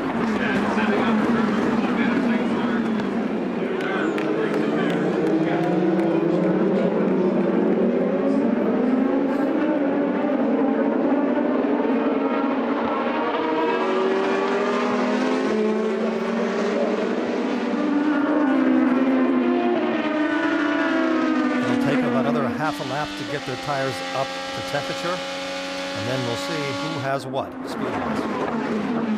Something just flying came off around a car, there. yeah. There's been some contact somewhere along there. Obviously no cars. James Hinchcliffe. He's not missing anything from the car. Do you see any pieces missing? No, but strange for him to actually pull himself onto the grass, knowing that you probably will not be able to. Oh my God, what happened there? I saw it, but it was broken. I didn't understand what he said. I think he hit the debris. So it'll be interesting to see if they do a full course yellow, because he is at the end of a long straightaway in a heavy braking zone. And will they be able to remove him before all the cars start to come around? So Elio Castroneves leads. Charlie Kimball is second. Jack Hawksworth is third. Change for fourth place. Sebastian Bourdais through Ryan Briscoe. Here comes Scott Dixon. Though Dixon is not on the lead lap, he's the first car one lap down.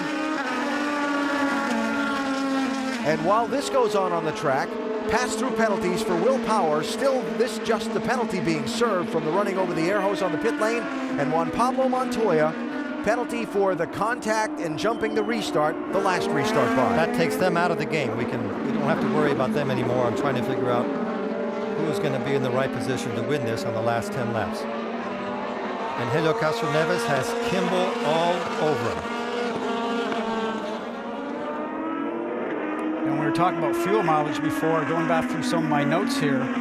You know, Hawksworth, I'm not sure that that's going to happen now because of the amount of laps he has to do. I think I did a miscalculation. The guy that I've just noticed on my screen that played it very smart that they were running together with was Pagenaud, who came in. We didn't see him. He only got 3 laps on his tank of fuel right now, so he looks like he has done the correct thing about getting to the end. So we did stay under green because the safety workers were able to pull James Hinchcliffe's car away from turn 7 to safety. And so the race has stayed under the green flag. We'll start to see some debris flowing there. Going up over the Verizon bridge, you can see how high that debris is going. We're not clear. And then there's another hit there. So it looks like maybe something happened to James Hinchcliffe's car. Made him lose control of it a little bit, and he went to the outside of the track, or he knew something was wrong. He was trying to get out of the way, ended up contacting another car. Normally, when you're going down an escape path like that, you are full on the brakes. He wasn't. We'll try and track down some more information on what happened to Hinch there that has put him out of the race. Rick, you have more on that? Yeah, I was just talking with the team a moment ago, and what they think happened is that they think Hinchcliffe may have hurt his hand. That's why he pulled off. I heard the frustration in his voice, but I wasn't able to get the full story. But in talking with George Klotz, he said, right now, he says, what I think has happened is simply he's hurt.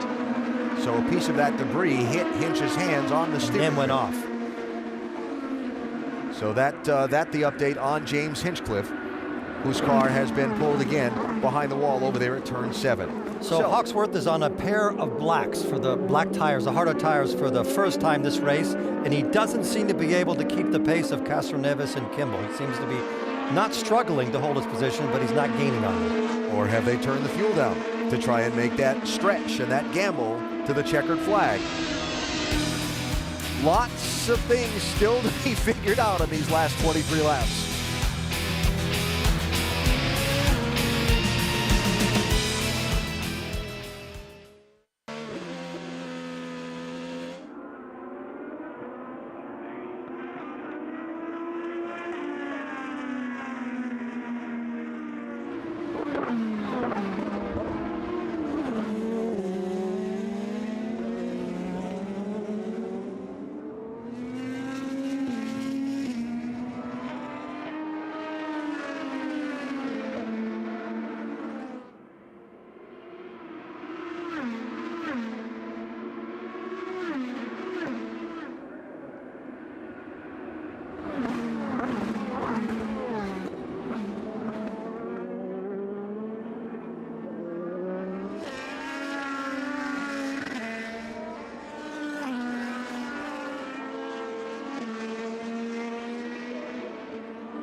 So much for the stretch.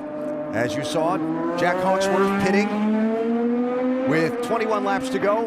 Fuel and tires on the 98 car takes him from third place down the line. That leaves Helio Castroneves' fuel to the finish and strategy in question. Jamie? Well, his boss, Roger Penske, is actually calling the strategy for him. Your driver leading right now, Roger, but he last pitted 21 laps ago. When do you need to bring him down pit road? Well, we've got to see what happens. There's been so many yellows. The strategy, obviously, we could come in and pit, but we're going to wait and see what happens here because we've had a lot of yellows today, and I guess it's going to be rolling dice. Rolling the dice, that's what he's about. 15-time Indy 500 winner here, Alan. Let's show you what happened to Justin Wilson, who said under braking there was contact and he had damage to the front wing. See the left front wing here partially sheared off. That's where a lot of debris came from on the racetrack. Part of the nose also damaged. Wilson had the nose piece and front wing repaired. He said now he's getting increased temperature because there may be some radiator damage on the left side, but a lot of debris from Justin Wilson's front because of contact under braking. So Wilson first off the pit lane of the guys that stopped under that last yellow, now goes from leading that charge to being down in 15th place. Now further update on James Hinchcliffe. Moments ago, we saw this as Hinch was taken away from where his car was pulled behind the barrier in turn 7 and off to the medical center in the infield. We'll get further updates as soon as they are available on Hinch. Certainly hope the best for him. Well, captain says he's rolling the dice. When the captain rolls the dice, he always has a very good understanding of what's going to come out. He's pretty good at making bets. So he is, as he said, hoping on a yellow. And it wouldn't be a shock if another yellow happened again. But at this point, Castroneves seems to be able to pace the field, and Kimball can't really get close enough to create any problems for him, Scott. Tony Kanaan in.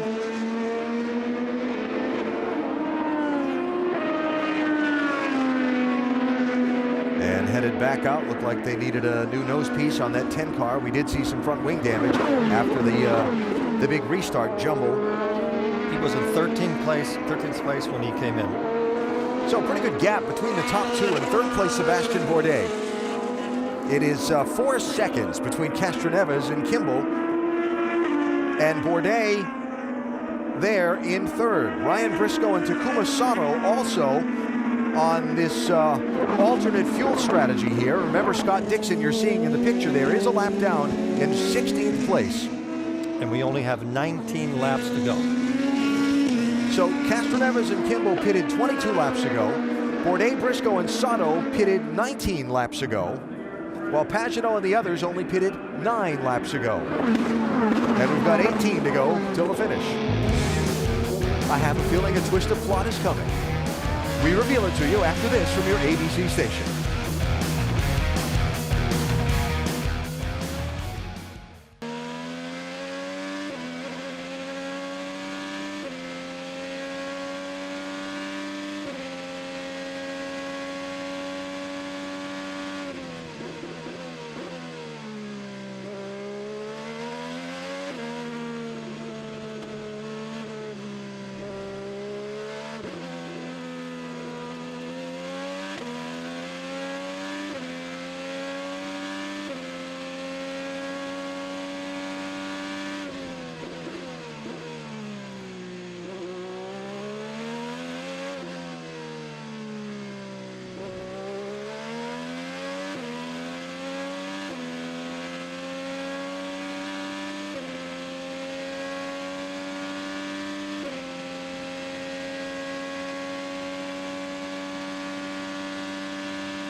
The Grand Prix of Indianapolis on ABC, brought to you by Mother's High Performance Car Care Products, formulated for fanatics.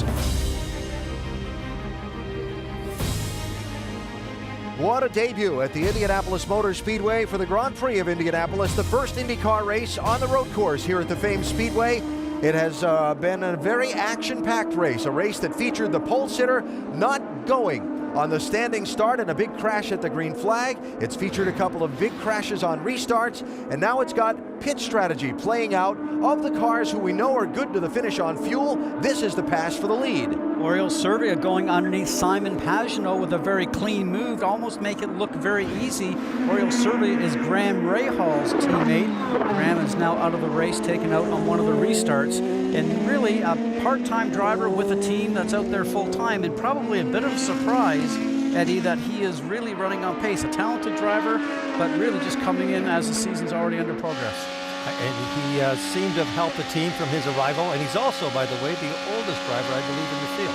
And he's making very good handiwork of this race today. He's worked his way all the way up to fifth. So as you see, Servia of the front five, now the leader of those cars that are good to go to the finish on fuel from where they stopped at lap 53.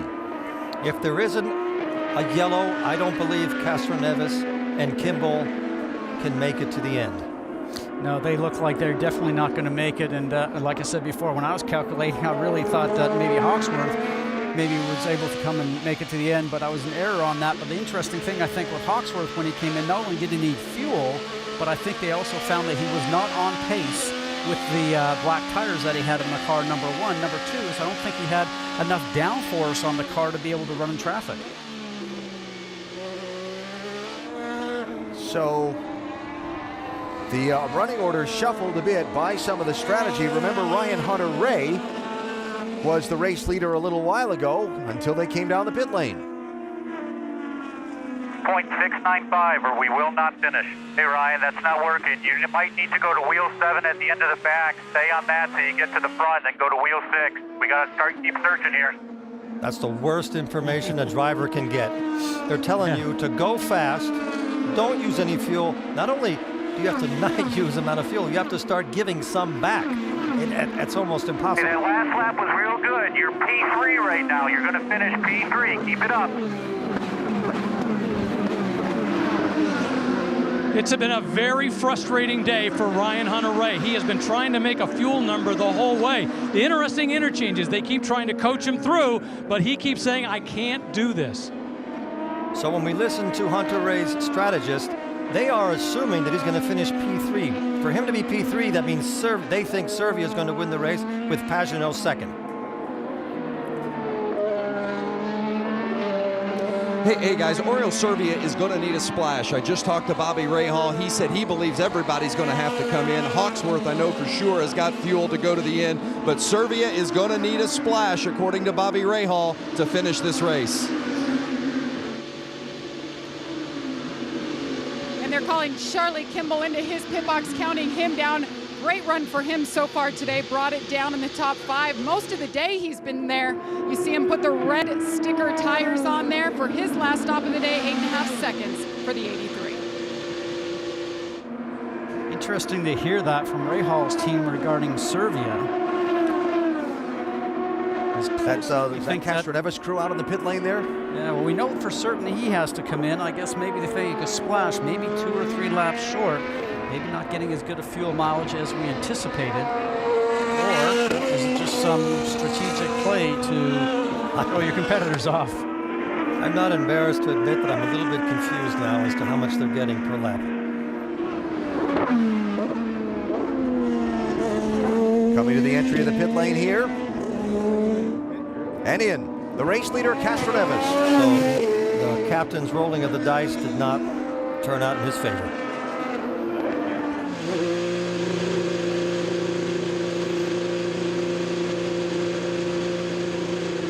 And it had been 28 laps since Elio Castroneves last pitted, so he went the max distance he could. They were hoping for that caution to help them out. They didn't get it. Elio Castroneves, of course, wanting to climb the fence on his 39th birthday today, comes into his pit box. They'll put the sticker tires on there. 12 laps to go. This is not where Elio Castroneves wanted to be.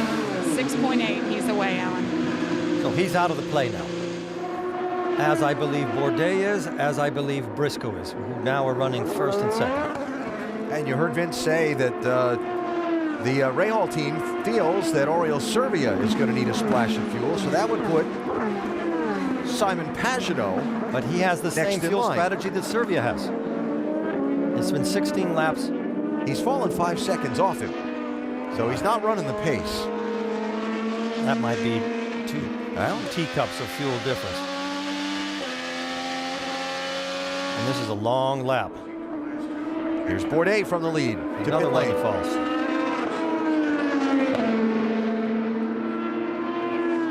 And Sebastian Bourdais pulls into his pit box. These guys are spending about 28 seconds on pit lane. He was the leader. Now he has that long drive all the way down to his pit box. This is just heartbreaking, but that's what racing's all about. 12 laps to go. Sebastian Bourdais is in his pit box, short pitting, but it's not going to help, and it's a long pit stop nonetheless. New leader, Oriol Servia. Alan? Like they had a little trouble getting the fuel connection on the 11 car for Bourdais. Ryan Briscoe also on and off the pit lane on that same strategy. And now I think we'll see Servia, Pagenaud, and Bourdais with a chance to finish, depending on how much fuel they can produce, Scott. Oriol Servia, the veteran, the 39-year-old from Spain. Second-generation racer, son of a Spanish rally champion, whose mom served as dad's navigator in that rally competition.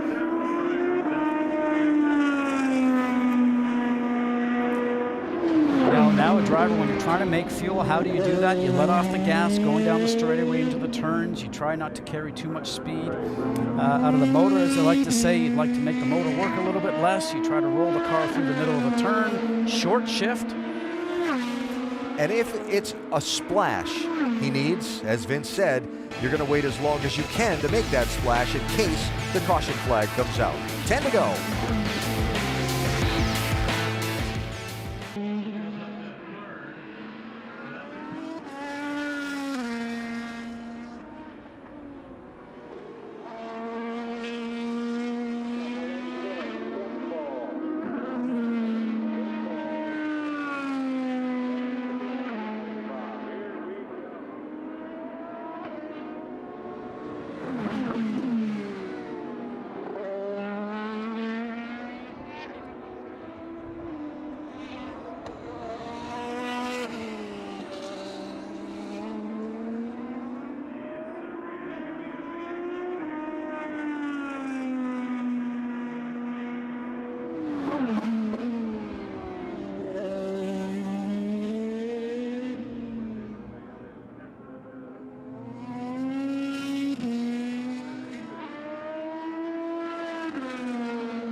The race leader in the Grand Prix of Indianapolis, Oriol Servia, for Rahal Letterman Lanigan Racing. Will he need that splash of fuel at the end? He's got a 7.5-second lead on Simon Pagenaud, who's on the same pit stop schedule as Servia is. Ryan Hunter-Reay, we heard his team radio earlier that if he hit a certain fuel number, they could make it to the end. Hunter-Reay is third, 9.5 seconds behind. Then it's Elio Castroneves. It's been a while since Servia took home that trophy from Montreal. Will circumstances work out for him to take home a prize trophy from Indianapolis today? Rick is in the Hunter-Reay pit. Yeah, standing by with Michael Andretti and getting the frustration of both the team owner and a driver. You guys have played the fuel strategy game. Is he going to make it? If he keeps doing what he's doing and keeps running to the numbers he's running, he should make it. I'm just a little worried about Elio behind us. Because he's now on a different strategy and can use speed. Yeah, he's running flat out, and we're conserving, so we'll see. By the way, just a moment ago when I asked him what's it like to do this, he said, well, it really sucks. Jamie? Well, Rob Edwards is calling the shots for Simon Pagenaud. You told me a while ago you were about a lap short. How are you looking right now? We're right there. I mean, we're going for it. Obviously, Helio's got fresh tires. He's on full fuel. We're married to our strategy, so we're going to try and make it work. Rolling the dice again, staying out, Alan. Gotta love it. If this was a poker game, I'd say all three of the first three are bluffing. Well, it makes you ask the question then with Serbia, from what we heard from the Rahal team, that he's going to need a splash. He continues to stretch. He's now up to 8-second lead over Pagenaud. So do they feel that they'll just have him come in and take a splash of fuel? But the key thing here, guys, is that this is not a short pit lane. If you come on pit lane, it's 48 seconds. You are done. So I'm watching lap times just to try and get a grip on who's doing what. Last lap by, Serbia ran a 71.5-second lap around the speedway. Pagenaud ran a 72-second lap. Hunter-Reay ran 72.5 seconds, even slower yet. And then you get back to Castroneves, who's still coming up to speed off the pit lane on those newer tires. So we'll watch the gap between Castroneves. You heard the two people we interviewed there both mentioned the 3-car who just came off the pit lane with fuel to make the finish and the fresher tires. It really comes down to being as smooth as you can, staying off that brake pedal as much as you can, dialing everything you can out of the engine, just trying to keep your speeds up and being as efficient, way beyond the efficiency they've done to this point in the race. So Castroneves is 17 seconds behind Serbia. Last lap by, he ran about, Scott Dixon not for position there, remember he's a lap down. Castroneves ran about a second faster than Pagenaud did, but Serbia was faster than Pagenaud. He hasn't backed off much. But they only have 7 laps to go.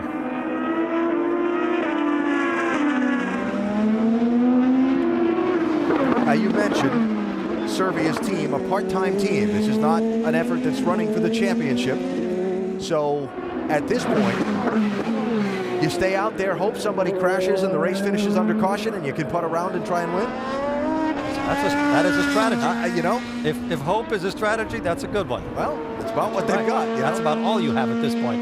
You cannot come into pits, like Scott said earlier, because you're out of it. You'll go all the way back to probably 15th.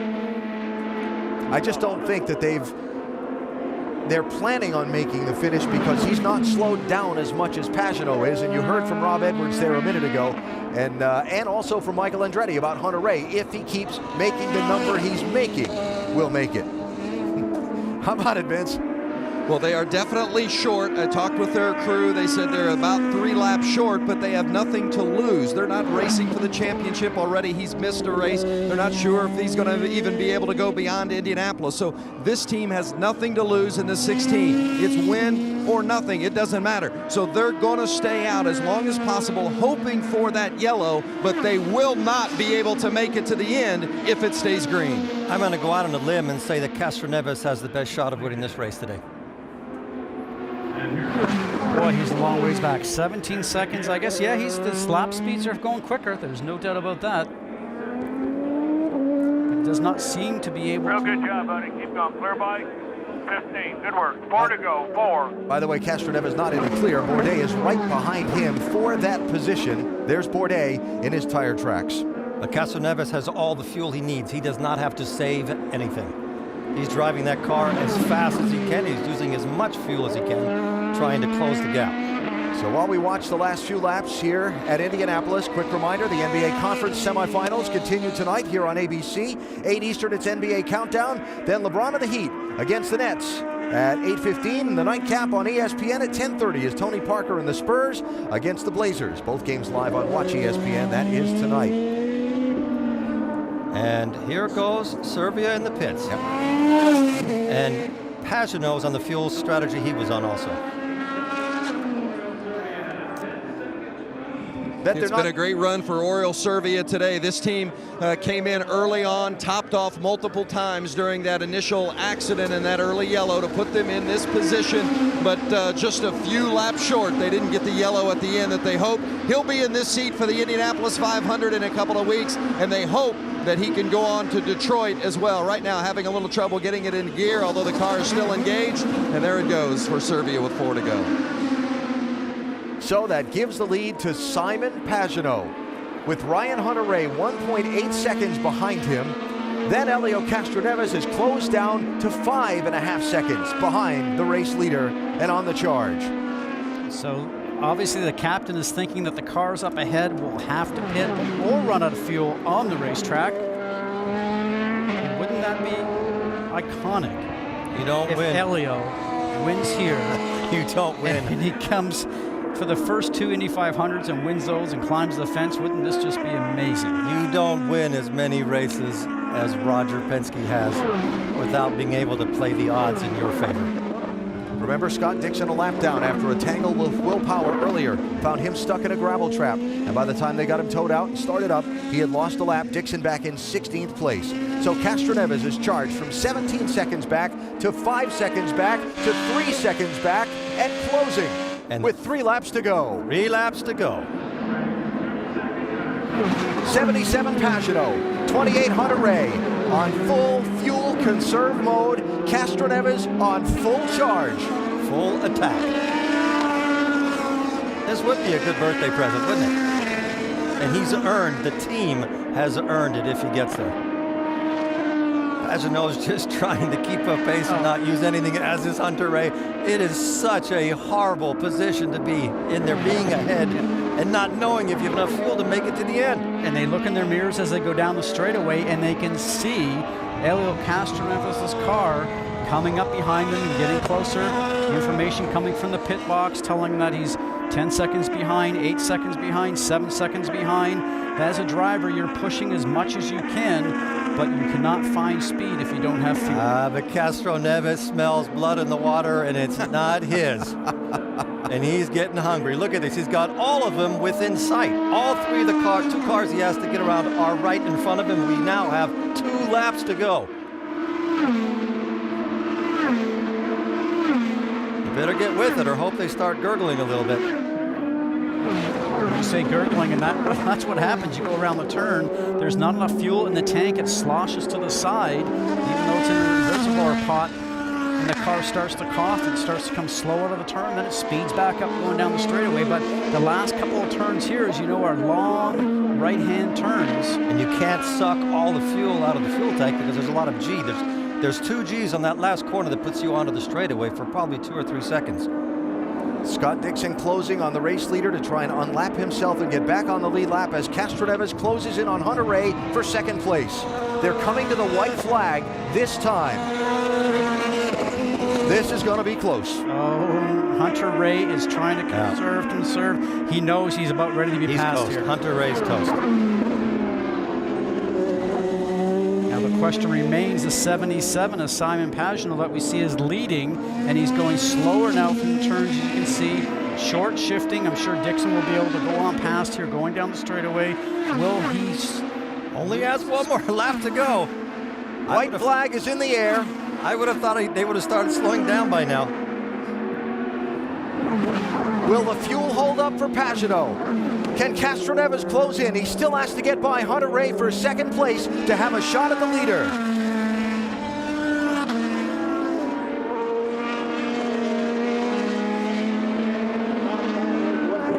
Onto the backstretch.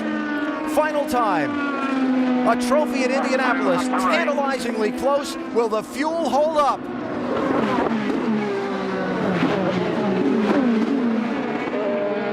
One more heavy braking passing area to go for Castroneves. It's turn 12 out of the short chute of 1 and 2 on the oval.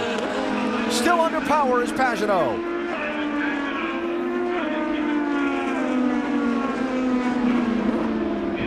Here they come. Is he slowing down? Trying to milk it, trying to nurse it.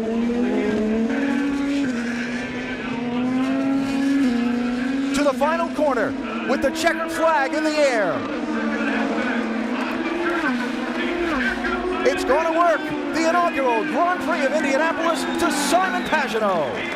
That was amazing. What a win. What a win. Probably going to run out of fuel just about now. Probably not enough fuel to get around. Awesome job. You're going to have to switch it off because you're out of fuel. Awesome job. Amazing. That is amazing. What a great finish. Drop 6. That's out. Team manager Rob Edwards told him to shut off, you're out of fuel. He said we're married to the strategy. Well, it's a good strategy to be married to. Awesome job, Simon. Awesome job. You guys in the pits, I reckon we won in the pits today. You guys were awesome. He's been knocking on the door for the whole year, hasn't he? And now he's in the same book as Ray Haroon, Michael Schumacher, Jeff Gordon. First-time winners at the Indianapolis Motor Speedway. Now Pagenaud. No more fuel. Oh, is he still going? Might be done now. Pagenaud was on the lips of a lot of folks as a possible championship contender this season, driving for the Schmidt-Peterson Motorsports team. They have been solid through the first 3 races of the season. Now they come here to Indianapolis in the month of May and start off their 3-week run here at the Speedway with Pagenaud's 3rd career win in the Verizon IndyCar Series. And boy, I'll bet those calculations were crunched and crunched again, Jamie. It was certainly a team effort. A lot of teams rolled the dice. You guys come out on top. We're watching your driver. What does this mean to you? You just told him you guys won it from the pits today. You know, we won it as a team effort, like you say. You know, he did a fantastic job. He doesn't like saving fuel. He did everything we asked. You know, great pit stops.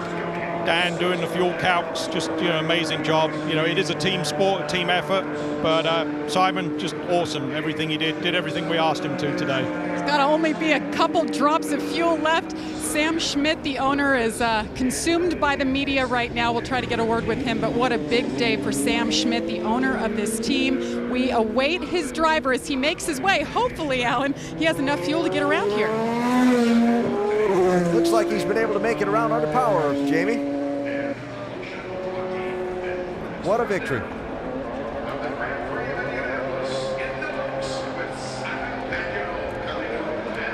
Pagenaud, when you meet him, bright smile, great personality, thoughtful answers to questions, very eager to explain strategy and racecraft, and they applied it all today to score the win. Jamie? Sam Schmidt, a former driver, team owner now. What does it mean to win here at Indy, especially in the way you guys did it? Huge. I mean, Simon's on a mission this year for sure, and we're just clicking him off and get a little mojo going the right way, momentum, and Indy's special. I mean, this has got to be our 11th or 12th win at this place with our Indy Lights wins, and got 1-2 this morning on that race, and then this, really disappointed Mikhail couldn't race that race because he had a darn fast car, but it's huge. I mean, I'm just, my heart's about ready to climb out of my skin. The only problem is it's going to cost me about 10 grand of Fogo de Chao tonight, but that's worth it, well worth it. Big celebration for his driver.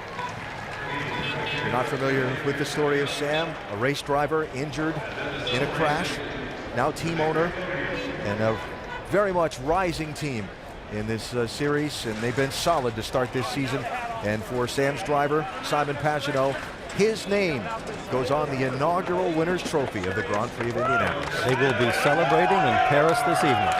That was quite a win. And to see that win for Sam, Scott, I think that's exceptional. Sam has been so focused on his race team and done everything so well over the past years that he's put himself in a position with this driver to be able to make a serious run for the championship. Climbing out of the car, what a feeling.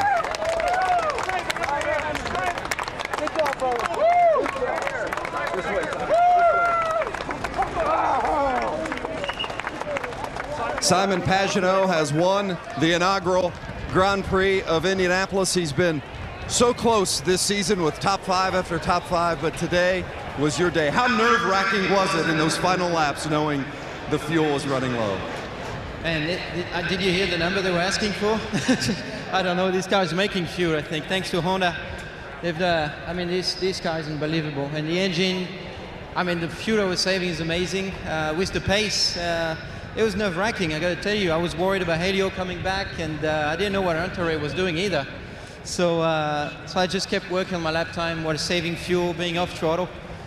I don't like racing off throttle, but it worked out for us. And thanks to the whole SPM team, I think it's amazing. The car that they provided me this weekend was definitely the fastest, and we got the win. So thanks to everybody. History makers at Indianapolis, you're now one of them as the initial winner of the inaugural Grand Prix of Indianapolis. What does that mean to you? It's pretty cool. It's pretty cool. It feels awesome. Obviously, we work on this every weekend and week out, and this year we're definitely in the hunt for the championship.